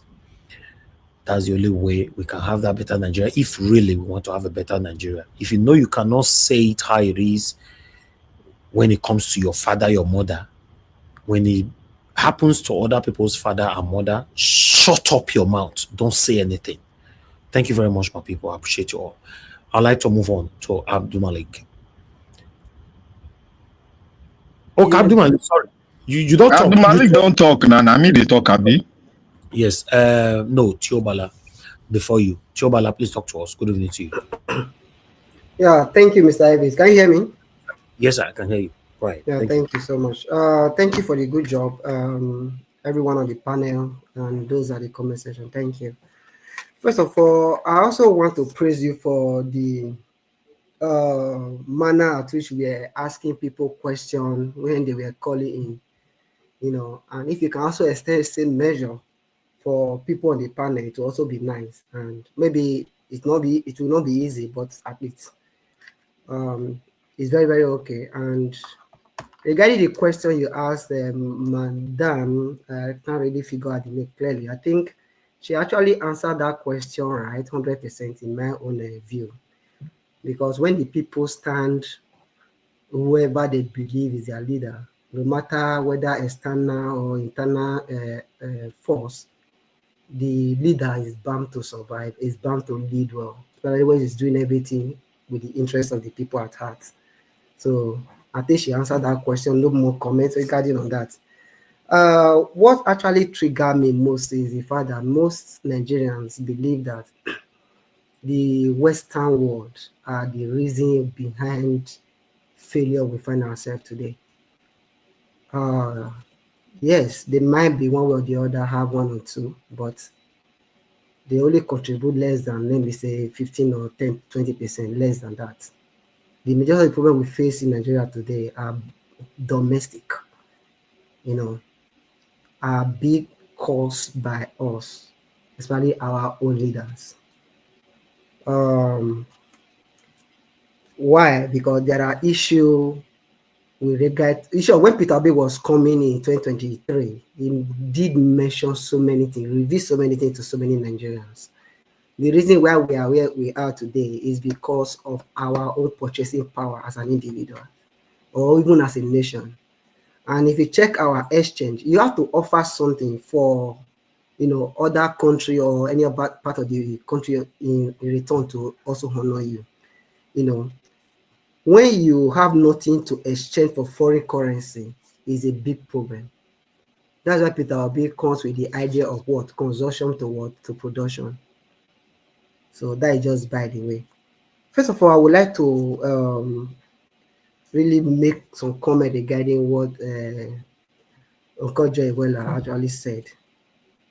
Yeah, it would be unfair for her to say the economy is stable. If you are use the word maybe partial stability, it will still be considerable to some extent. And I will not say agree on that, even because before Tinubu came into power, we have exchange rates that was below 300 thereabouts. Of a sudden, within a space of 1 year, the exchange rate skyrocketed to 1,007, even $2,000 as the case may be. Not until they now have a benchmark currently with the maybe 1,500, 1,550, and is moving within that range. Maybe because of some of the policy measure that they've actually put in place, regarding this what's it called, printing of naira and some other stuff they actually bring it in, and like removing of fuel subsidy and unifying the exchange rates. But there is still some level of criticism regarding that, because most, especially regarding the what's it called, removal of fuel subsidy, that is not being directed to solving the actual problem that we find today. Yeah, on a micro level, we have partial stability regarding the exchange rate, like I mentioned. But we also argue, was the exchange rate bench at 1,500 before? No. The fact that the exchange rate now dancing between those 1,500, 155, 1,500, those things, that you're not making it stable, fine. But she also makes some statement that all we expect right now is growth. That is where cost of governance has to come inside. Production productivity, that's in the massive productivity, has to also come inside. Because at the micro level, it is not, it might be partially stable, but in a micro level, like, the one that affects the individual household and all of that, it is not stable at all. Many Nigerians cannot even afford to buy water, to get water into their house. The list is very difficult for many Nigerians at the moment. And he mentioned regarding those safety nets and all of that, which is fine.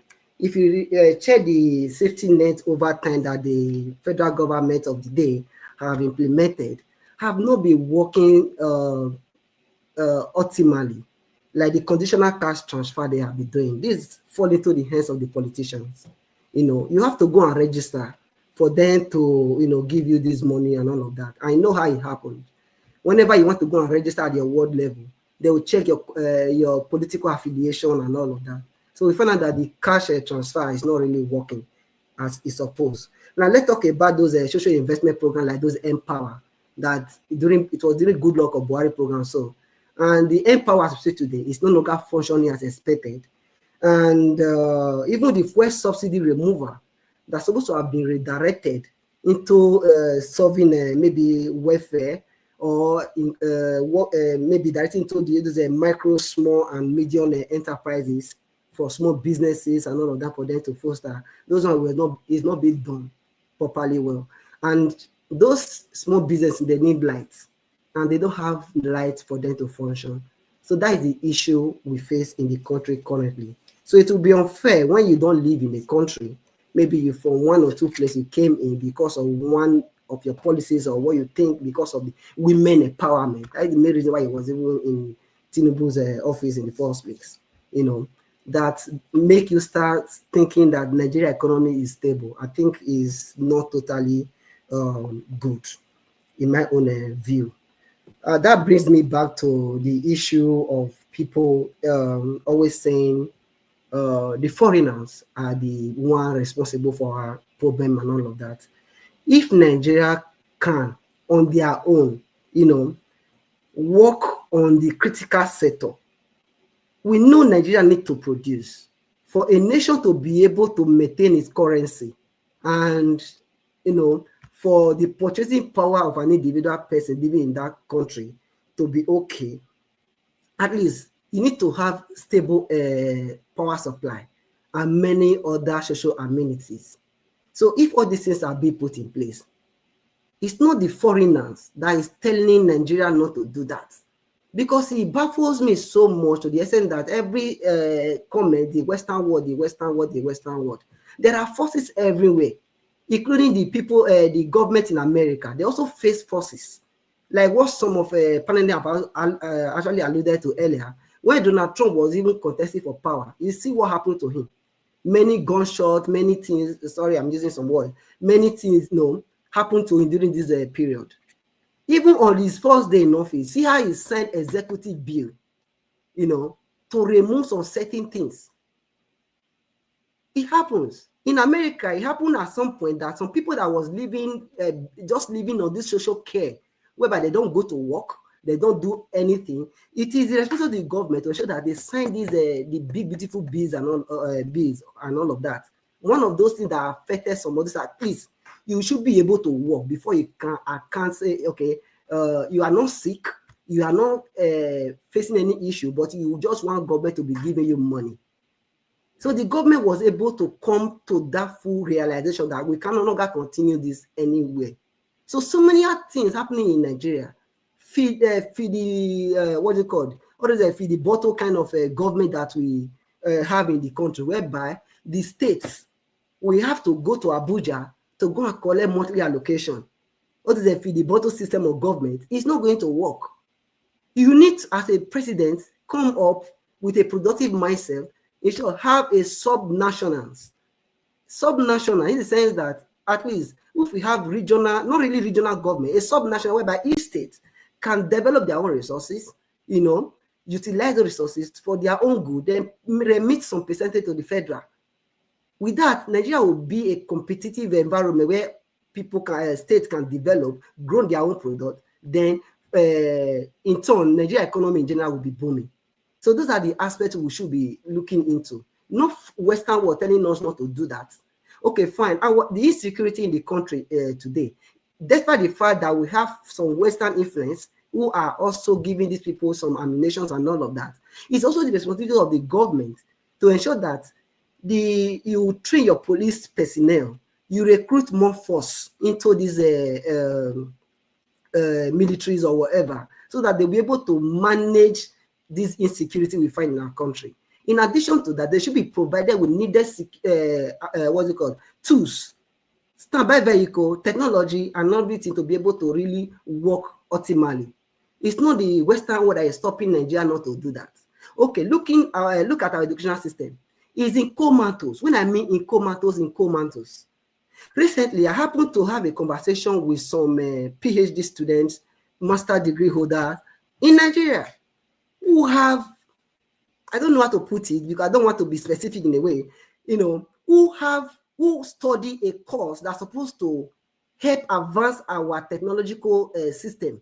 But those people does not even know the tools they study, how it can be applied in solving real world problem. Why am I saying all of this? If you want to invent or talking about security or secret stuff you want to invent within your country, you need to have your in-house people that can develop sophisticated weapon and many other things for you, even in the economy as well. So these are the issue, because people leaving your university, whether we like it or not, they are not employable majorly, or maybe just say 80%. And they also have to go and learn some skills to be able to function well. That is why you see many Nigerians after graduating, go and check most of our girls and boys. After graduation, they'll go and learn hairdressing. And it's very unfortunate for our country, Nigeria. I think we should stop blaming the Western world. That is the sole responsibility of our problem. We should look inward. Thank you. All right, Tiobala. Thank you, sir. God bless you. Black Panther, you are the final on the panel. Please talk to us. Okay, Nanjawo, thank you very much. Mommy Diaspora, may God bless you. And all other protocol observed. Today is another great day. Thank you. You brought the topic, and some of the panelists are diverting into areas that there's one word that I will say. He said, it's from the Bible. He said, when you have wisdom, make sure you get understanding very well. Because if you don't have understanding, you'll be like a man that went to the farm without his cutlass. That is what we are getting. Mr. Jonathan, I just want to thank you. I hope you're doing your PhD on world economy and some other areas you are just, because You have just tutored us, and many of us understood what you are. Some of us understood what you have been talking about, and one of the panelists said you should bring it down, bring everything down, so that more can. That means a lot of people are willing to really hear a lot from you. That is somebody that has wisdom, and the understanding is, commensurate with the wisdom he has. May God bless you. And Mr. Casey, I'm very grateful you are here today, and I would like to work with you in so many things, because I've seen you a reservoir of understanding, and you are open. You are open, and you are bringing out. You are like in short, you are awesome. You bring out the history. You're putting it together with what we are supposed to hear today, and we are hearing it, and everything is just falling in line with everything you're saying, with what we have said. And I want to thank you very much. I would like to work with you clearly. I want to say here to every one of us, I don't know if any one of us, I know Mr. Jonathan knows, have heard about BRICS. And if you have not heard about BRICS, please, I beg every one of us to go and sit down and learn. This is the second time I'm mentioning this thing. To go and sit down and understand what is going on. BRICS is about to change the geopolitics and the economies of the world. Now, I want to start like this. When American currency was adopted as a world currency in Europe, did any of us know about it? Africa was not informed, but it was adopted. When the issue of Africa came when they wanted to divide Africa on the sharing pattern of Africa, because Africa was made as a land where they can get their resources, as a farmland. I put it as a farmland because that is what Hitler said, as a farmland. Was Africa involved? No. So when we see these dynamics and we see all these factors, and we still come here to say, oh, they are not involved, they will tell you that. They will not come and tell you. What they need to do is to pick the head of administration and use it to deter your destiny. That is all. That is all. That is the understanding is very clear. Okonjo Iweala, as I said, she came here to do the bid of who kept her, who brought her to power. Because when Okonjo Iweala was going for this elected position, Nigeria doesn't even have anything there to contribute. America refused her, but they went into closet again to say they now look at her and go by maybe I didn't know whether they didn't go deep, because she was the deputy president of the World Bank. So the president had to review, and President Trump had to accept her. And she was ready to go with every dictate that they bring forward to her. So when people come here to look at the world geopolitics as a local thing, you don't have understanding. You don't have at all. You need to go and get it. It's not a local politics whereby you are in your last time, so you can do anything you want to do. You can't do anything you want to do. If you want to make a policy formation, you can make a policy formation about the administration. But when it comes to the geopolitics of the world, where the people that gather together and choose which currency we're supposed to circulate around the world, which is the American dollar, they dictate it. And if you go contrary, they will make you just smoke up like a smoke. You just go like a smoke, and nobody will know anything about it. That is how these people operate. So when we come to say that they are not telling us what to do, when let me digress a little bit. You see, when Peter Obi said something in the past, many of us were not listening. We were just particular about, oh, let him get there. I called him. I said, Peter Obi is not in that geometric at all. That is why they didn't get close to him, because he was far from the design of the geometrics of the world concerning Africa. They want Africa to be a place where the Africa will only depends on the Western world. That is it. Nothing else. If you don't know, go and read.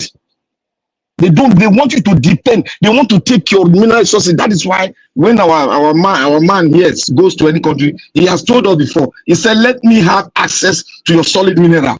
What do you think they are doing? Does that kind of person tell you that they want to come to a round table to make a deal with you? No. There's a country in Southern Africa now that has made a deal with Russia in their mineral resources, solid mineral resources, and they're having 63% of it. Go and research on it. I want you to go and research it. They have 63% of it. Apart from 60%, they are going to do what is called transfer of technology in that area of mining. But the other people do not want that. That is the BRICS talking. That is what the BRICS want to do. The BRICS want to come to a round table and we dialogue and talk about business. The currency is not going to be unilateral, unitary currency. It's going to be a sort of a model that's going to form that you are going to use your currency, exchange of currency. But we refuse to go in. We refuse to even teach ourselves. We are banking on the acquired knowledge, past knowledge, but the dynamics of this world has gone beyond the knowledge you have acquired. That is why you need to do what is called update your knowledge every day as you update your computer. That is what we as humans should be doing because we are the supercomputer. We need to be doing it. The bill that even, I'd like to say one thing here, correct the last speaker before me. The bill, the super bill that they brought, that the president brought in, that bill has been analyzed by the economics in America here, and that bill is dumb bill. It does not, it's a dumb bill. The dumbest bill ever in the history of America. How can you give a tax free to the 2% that are controlling the economy? You give them tax free. And you said the people that are down there should pay the tax of those people up there. I wonder how we understand bills. We don't even go through bill. All we use is the rhetoric they are playing on the atmosphere of the news rhetoric they are playing. That is what we're listening to. Go and take this bill, sit down with it, study it, then come out with your own do compare and comparison. You know that this bill is a flaw. And any government that comes in to sign executive order is not a law. Executive order is not a law. You need, if you want to do democracy, you have to go through the apparatus of democracy and make a law through the house. That is what we call democracy. And that's a law that stands the test of time. That is why you see when the former president came in, he threw away all the executive order that this man did. And that's the same thing, the next president will come, you throw all the executive order out. Because that is not the program of the American state. That is not what America is built upon. To tax the world. No. The bureaucracy we know. The dynamics we know. The geopolitics we know. But it's not built on what he is doing now. And to talk about it, he doesn't even have the power. If you know the constitution very well, he doesn't have the power to do what he's doing. It was the speaker they gave him. He doesn't have the power. So let's put that aside. Now, Obi, do not go, we cannot work with the Western world because Obi is against the geopolitics that they are playing. When you say you want to produce, feed yourself and export, it is different. It is different, counterproductive to the geopolitics they are bringing forward. Because no Western world want us to produce, but they want us to export our mineral resources. Have they told you one day that, oh, you can come and take something from you, a finished product from you? Did they ever come here? What they will say, they'll say, bring your local currency down or remove the oil subsidy. Have you ever thought of one thing one day for this World Bank to tell Europe to remove oil subsidy? Have they said it before? Why are we not understanding the geopolitics? That is why we need to upgrade ourselves. We don't need to depend on our past experience. No, we need to upgrade ourselves. When I hear something here, I just get tired. When we say, oh, the Western world, they will never tell you, but the politics they are playing, they just need to take one of the president, install a president, and your future is gone. They'll dictate to the president what it is. Even everything about you will change. You might be shouting here, they don't give a damn about you, but the people that will be playing the game will be people that is subjected to them. That is how this is being played. No Nigerian that's in power can refuse that. It is only a man that have come with a new proposal of looking inward, producing that they can't make deal with. Somebody said here that they called Peter Obi, but he refused. Yes. Because he knows, he asked them, is this what you want to do for my own country? All this that you say, so that we rely on you, so that you control us. And we are Africa have 75% of what the solid mineral resources the world need to move into the next century. And you say we should not till our soil, we should give Uganda. Go and look at it. Uganda stopped the solid mineral resources they are taking out. Uganda president have put embargo on it. Why? Because this solid mineral is what is going to pave the next world to be, for the next world to be what it is. And we should please let us go and learn geopolitics very well. I think it should go into the academic, that they should have a topic called geopolitics, so that most of us will not come here to just say one organization is the one dictating. When anybody go there, thereby you are subject to them. Those are just mere fallacy, and it's politics. Thank you, Nigeria Watch. Thank you, Black Panther. Thank you, my brother. I appreciate you. Okay, Mr. Oduwa, you're the last on the panel. Please talk to us. Good evening to you. Mr. Nigeria Watch, good evening. But let me speak at the random. The voice is low, sir. I know there will be noise now. Oduwa, can you hear me? Your network is bad because your voice is low. So it shows that if you are not hearing me, that means everything is wrong with your network. So Oduwa, let us come back to you. Let me go back to Mr. Olumide. If you are still there, 2 minutes, sir. Final submission. Mr. Olumide, you are not there. Madam Patricia, you are still there. 2 minutes. Madam Patricia is not there. Mr. Jonathan, you there? 2 minutes. 2 minutes. I will. Okay, that's fine. Mr. Elvis, thank you. Thank you, Mr. Jonathan. Thanks, sir. I greet everyone once again. I just want to, I listened to Mr. Abdul Malik, and he was talking about the by-election in Nigeria today. Very, very important. And when you look at what has been happening since the beginning of the day, you will see that Nigerians, as my brother will always say here, Mr. Black Panther will say, Nigerian politicians can never change. It seems that Nigerians too can never change for whatever reason. No time to talk about that now. They just refuse to change. Because my expectation as a Nigerian is that today will be an opportunity to send a clear-cut message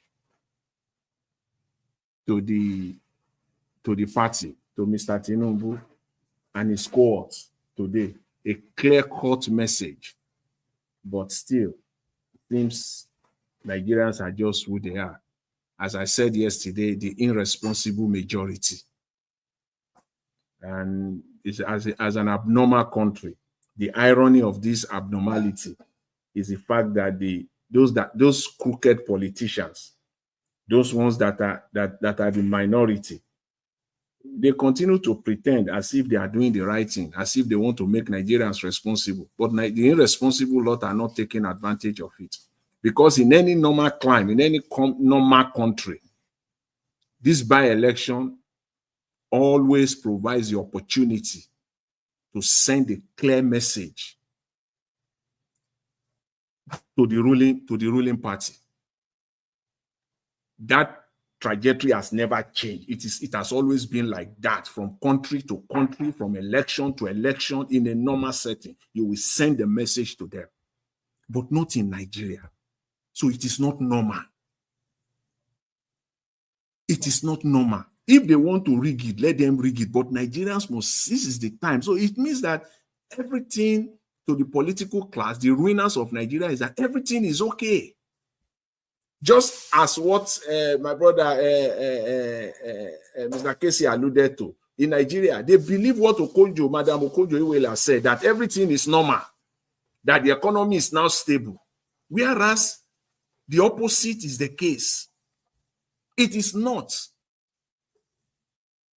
As it is right now, economics across the board can close their eyes now and tell you that 2026 will be terrible for Nigerians economically. That is as in just close your eyes and just analyze it. It's not a rocket science. Just look at it and say, yes, this is what is 2026 is going to be starting from. This is not like we are going to start from the second quarter of 2026 or no, from January 2026. You're going to see it. As one of my favorite musicians, late Bob Marley, would say, there is no hiding place. Nigeria has no place economically. This will have no hiding place. Because, thank you, sir. And yes, Mr. Evans, let me just round up here. 10 seconds. Please, 10 seconds here. Yeah, because the opportunity for us Nigerians to speak loudly by using this by-election, to speak loudly and directly to these crooked politicians. I don't see it happening so far today. Maybe tomorrow we will see the numbers. Thank you, Mr. Elvis. Thank you, Mr. Jonathan. God bless you, sir. Mama Esho, are you there with us? Tiobala, please, your 2 minutes. Yeah, okay, I'm here. Thank you. 2 minutes. All right. I'm still going to appeal to meaningful and wicked Nigerians.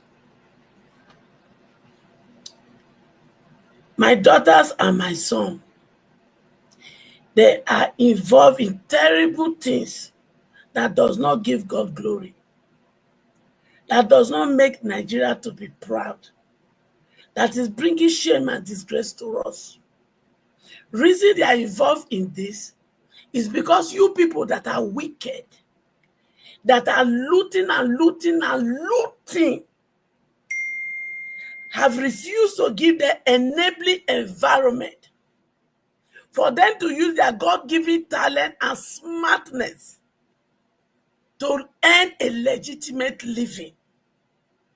And me, their mother, is very angry with all of you.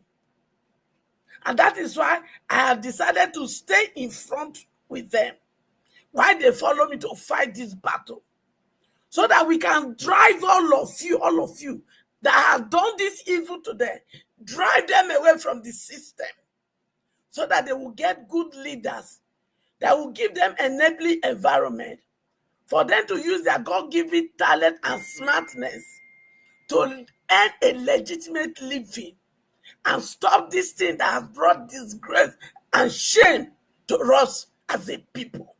So therefore, I am speaking to you people that are talking from this both of your mouth. Go into the street. Don't carry bodyguard. Go and see the suffering of my children. Go and see the suffering of Nigeria, so that you can stop this your looting. But nevertheless, continue to loot in these remaining 2 years that Tinubu, my senior boyfriend, has given to you people to loot and loot and loot. But everything you people are looting, we will collect it from you people. And majority of you will end up like buying you. Then some of you will end up in those prisons you put. All right, thank you, man. And at the end of the day, we will be taking you people to the farm, and you'll be eating watery beans. Thank you. When I say thank you, please make una the respect and thank you, man. Thank you. Tiobala, your 2 minutes. Thank you. Yeah, thank you, Niger Watch. It's so unfortunate when many Nigerians have not woken up for their slumber. It's unfortunate because when you talk about mineral resources, it's fine. There is no two ways about that. That they want to come and take your mineral resources and all of that. Do you know the highest mineral resources or the highest resources is the human resources? As we speak today, many Nigerian talents are here in America, Canada, and many other countries across the world. And those talents are generating billions of dollars to the American government currently. I'm a living testimony to what I'm saying. I work with one of the big software organizations here in America. You know, one of the sectors we work on, just 5 of us, We work with the state of Arizona, New York, and many other. I know the software we develop for those, how much is generated for them. Okay, fine. That aside. Before now, we have resources in my own village. It takes the Chinese government, rather Chinese young boys, to come and convert that sand to what they use in making ceramic tiles today in those states. But we have an educational system that is not working, where we can process all these things in the lab. If it were, we can produce massive of all these things and export even at that. No. Foreign government is the problem we are facing in that country. Up to date, we are not producing. Then we are talking about mineral resources. When you and I have left our country as a resource to other foreign governments, is that not a shame? I told you just a few days ago, I was in a conversation with some person based on how I was trying to set up my teams and all of that. In Nigeria, none of them. But these are scholars. We want a nation to develop. How?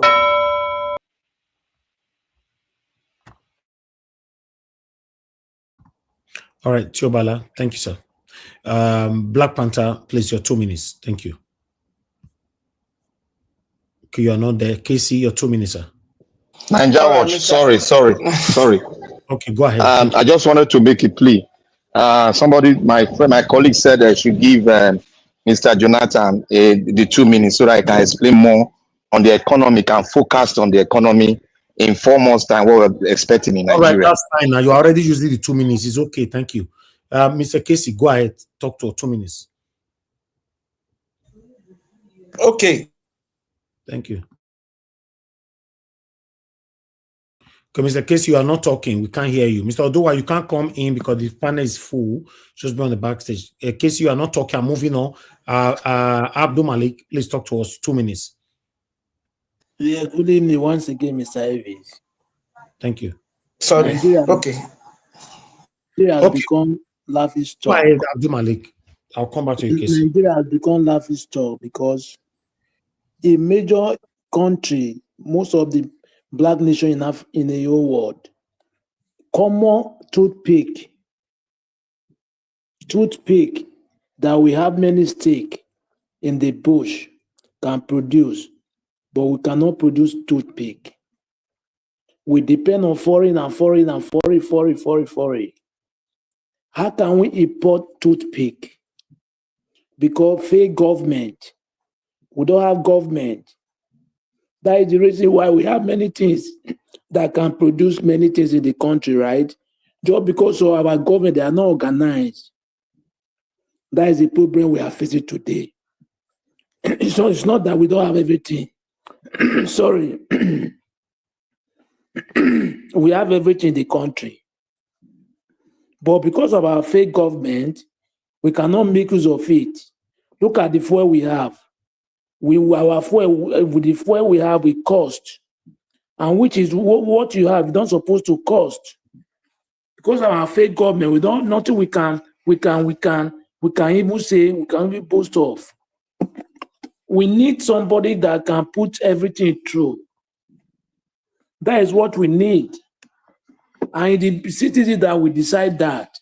Look at what they do today. They will still repeat something like this, like 2027 presidential election. They will do the same thing. 90% of it, they will ring the election.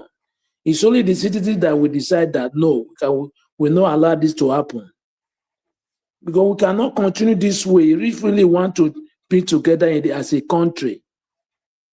Because it's not normal. How can other country, nearby country, Ghana, Cameroon, they are better than Nigeria currently. As far 10 years back, Nigeria is better than those countries. But today they are better than Nigeria. We are looking every day, they are stealing our Thank you very much, Mr. Nigeria.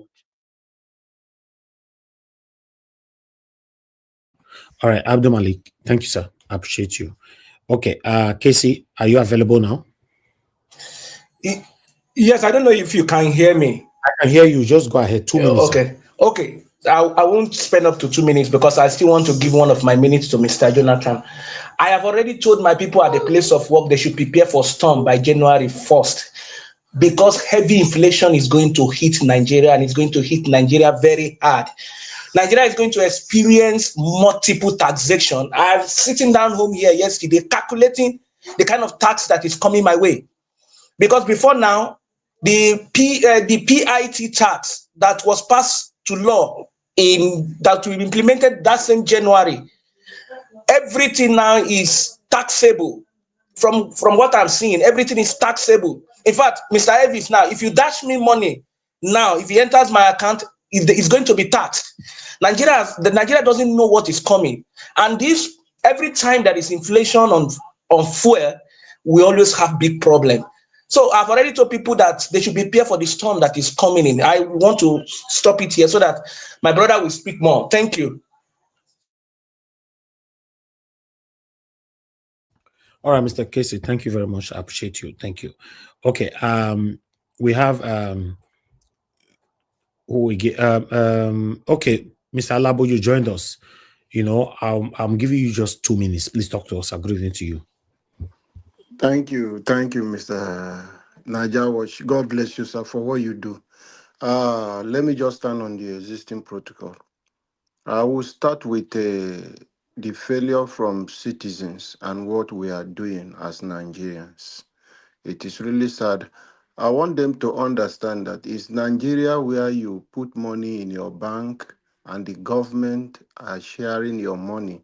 You are contributing money to politicians and you are contributing money to those big banks as just to enrich them. They say it's electronic transfer. They say it's this. In abroad, we have you use money and withdraw money the way you like and do some of those things, make transfer. You don't see all these things happening. It's sad today. I look at the by-election that happened in Nigeria. My concern is for the citizen. And this is to reach out to even obedient leaders and coordinators across the country that we should be careful on leadership people who handle power too.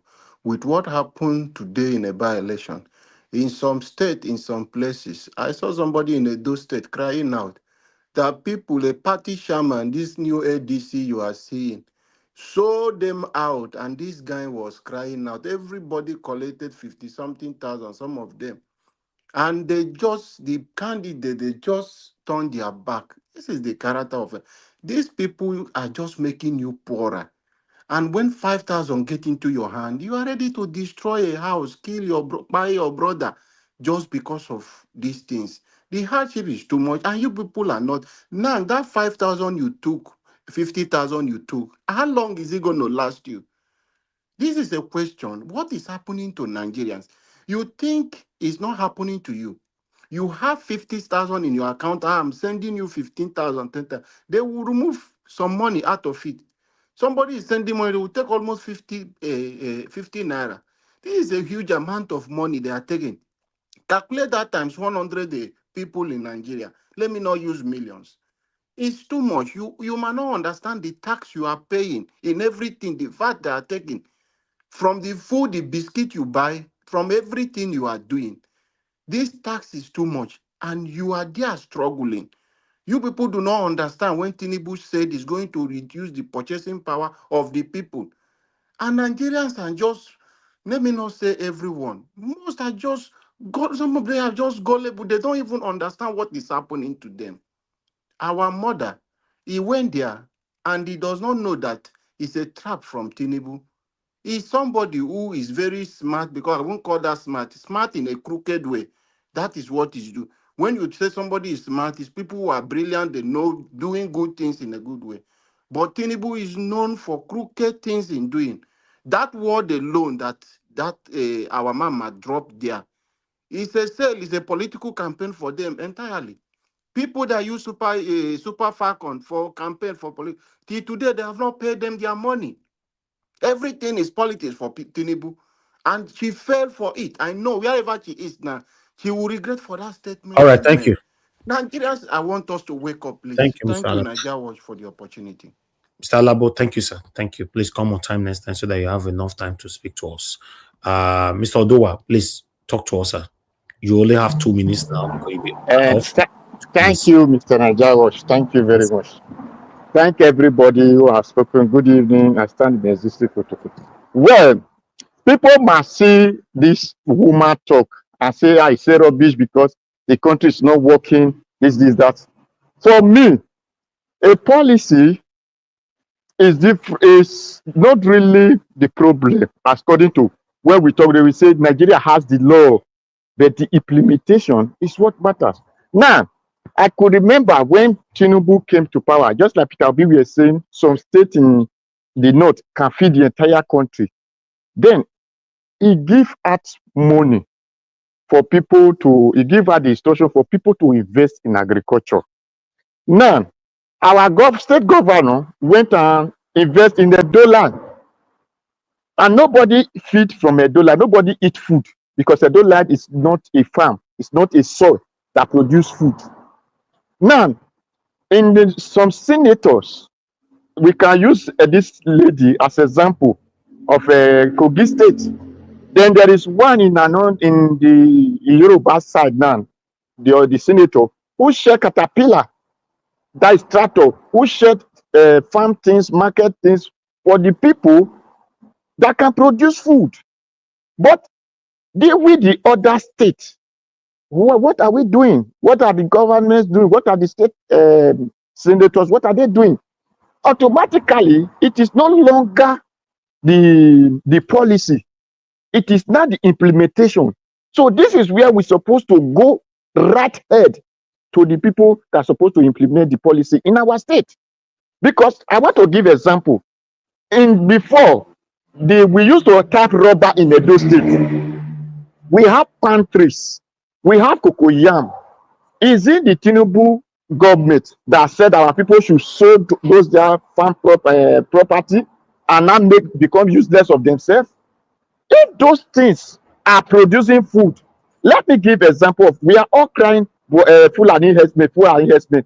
If really we all are farming, you did think that Fulani herdsmen will have be able to come and drive all of us away from our farm? It will have not be possible because everybody will want to defend their land, defend their farm. Okay, thank you, because the time is no longer there. Thank you very much. Thank you, Mr. Dua. Tomorrow is another day. Okay, Mr. Jonathan, some minutes were donated for you. Please, I want you to use that if you're available. Okay, Mr. Jonathan is not available. We'll take it tomorrow, my people. I'm gonna go bless everybody. We've come to the end of this broadcast. I appreciate every one of you that came in today. And God will bless you now. Thank you very much, Mother Patricia, Mr. Jonathan, Mama H.O., Tiobala, Black Panther, Abdul Malik, Mr. Alabo, Mr. Odua. Thank you. And I'm here now. Appreciate you all, my people. And Akiwumi, my brother. Hello, Mr. Ivis. I'm here now. Okay, Mr. Jonathan. Okay, quickly. You have 3 minutes. Thank you, sir. Yeah, thank you.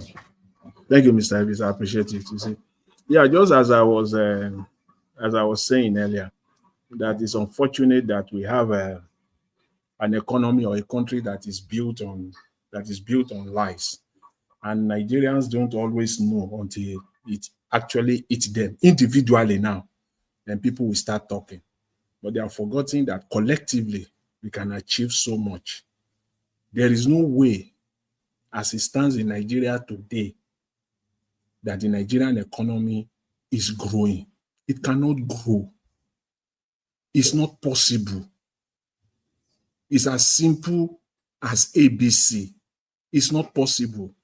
The current rate of inflation in Nigeria, the real current rate of inflation is over 40%. But the government has made us to believe that, in fact, they are so blunt now, blatantly. They are telling Nigerians now that inflation is around 22%. That's what they are preaching now today. Whereas the real inflation rate is, let's even leave all that alone. Let's focus on 2026. What will make it even worse is the fact that 2026 is the political season. That is when the real politics will get started. 2026. In the mix of it will be the serious economic downturn that Nigerians will be facing. So you can imagine the propaganda that they are going to use. To put it bluntly, it's going to be a do or die 2026. It's going to be a matter of do or die because it will be so clear to Nigerians. Because how you are going to tell Nigerians, you see, this thing trickle down.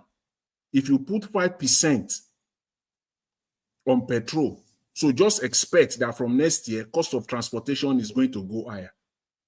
Forget about those people that are using only 10,000 naira to put petrol to fill their tank.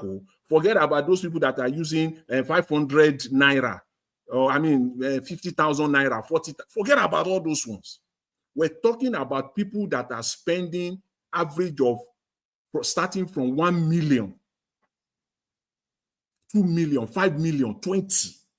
These are the people that will come back to bite Nigerians. That they're going to come back hard.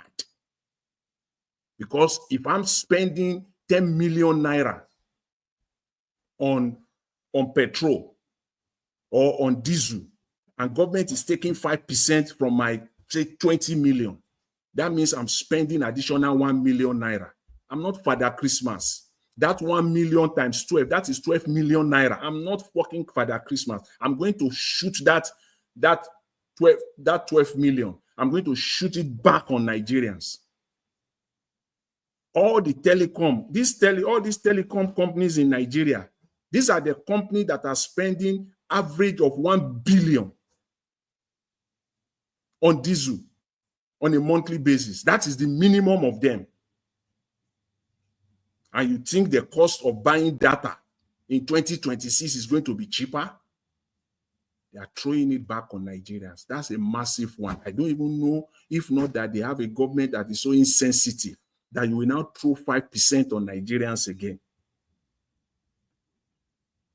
Come January 2026. And the unfortunate thing is that Nigerians are not talking about it. That is what makes me sick. They are not talking about it because we need to start talking about it now before it start eating them. The transport work, all these transporters that are using their truck to transport produce from the rural areas to the city, they are now going to pay more because it is until the time you will go to the petrol station and then you say they should fill your tank.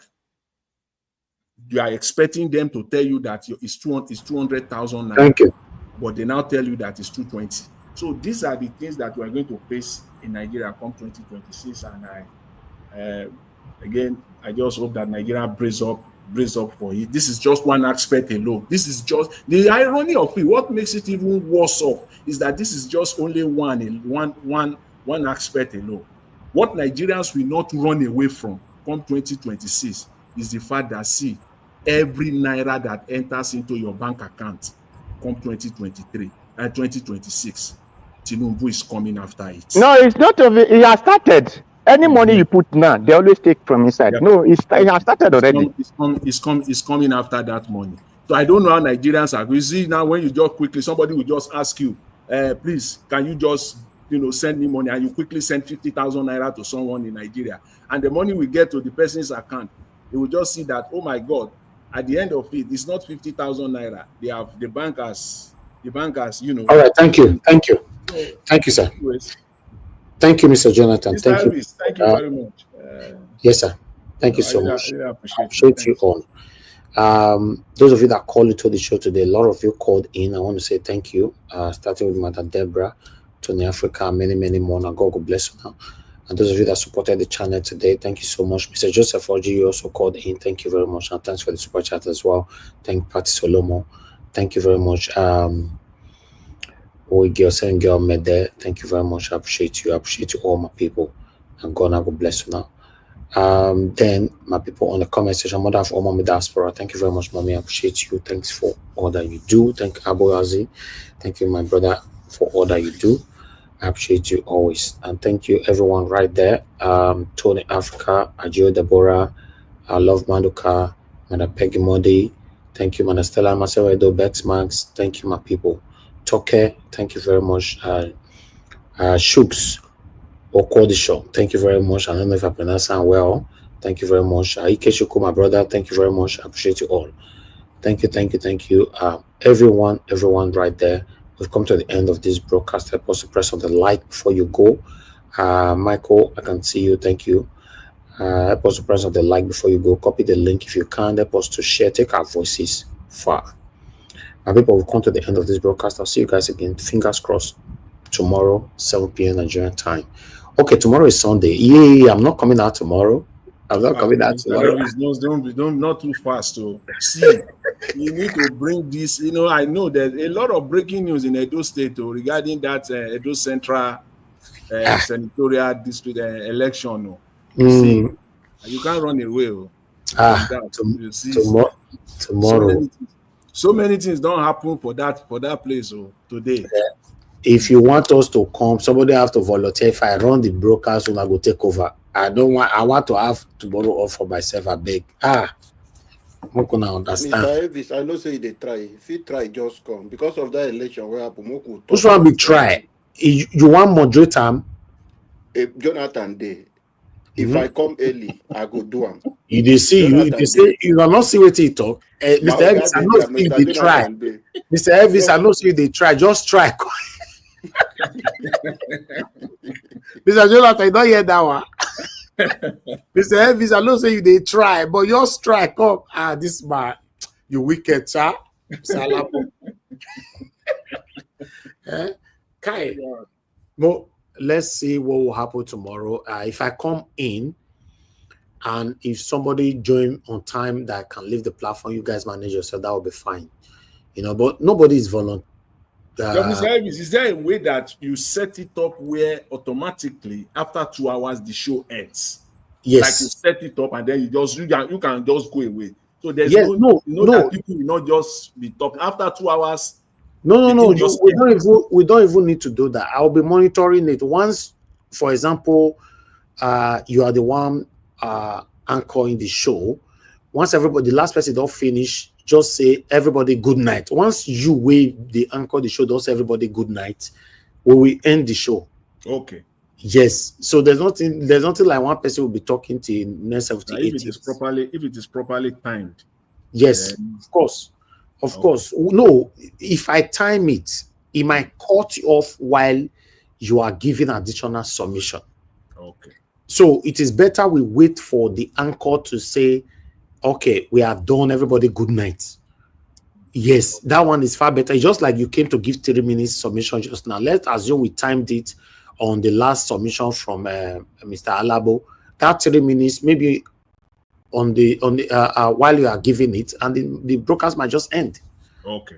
And you never finish. So it's better we hear that last, say everybody good night, we are done. You know, so then the broadcast automatically off. We have more than 5 people that have a key to the broadcast that can turn it off. Okay then. Yes. Okay. So tomorrow 7 p.m. then we'll be coming. Which one we'll talk about, by the way, Mr. Jonathan? Thank you for accepting. Tomorrow that election, the by-election Nigeria today. You know, say that thing they're very important too. We know they take things that are important seriously. We go after those ones that are not important. This election is very important. Okay, this by-election. Okay. All the shout where Labour Party shout, Abure shout, like all hell will break loose. Today they're not there for ballot. How Labour Party not there for ballot? That party is dead. All right, tomorrow we'll talk about it. And any of you that have more information on those ones, send it to me on WhatsApp so that we can pile everything together. I will send you some. They arrest a lot of people. Some with 25 million for Ogun State and the Kaduna. Yes, now. Moku put their picture, they Moku see them live. Some of them did where they arrest with their faces. So that for tomorrow, if we see them for street again. No wala. Thank you very much, everyone. Once again, I appreciate every one of you. I've been on the come out tomorrow, but they say we must come out. So now, same is tomorrow, 7 p.m. Good night, my people, and bye for now.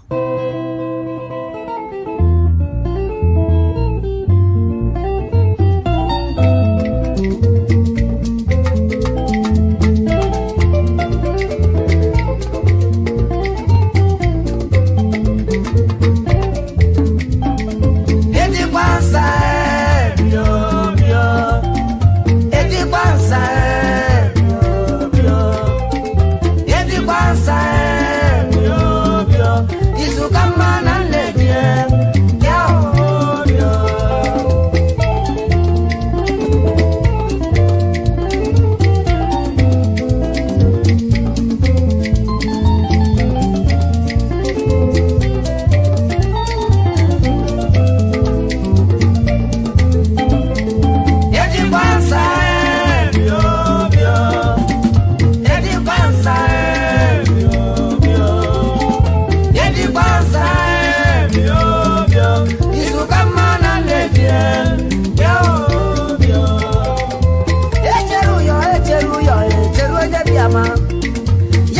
Ruola nemeni pe ye rula meba.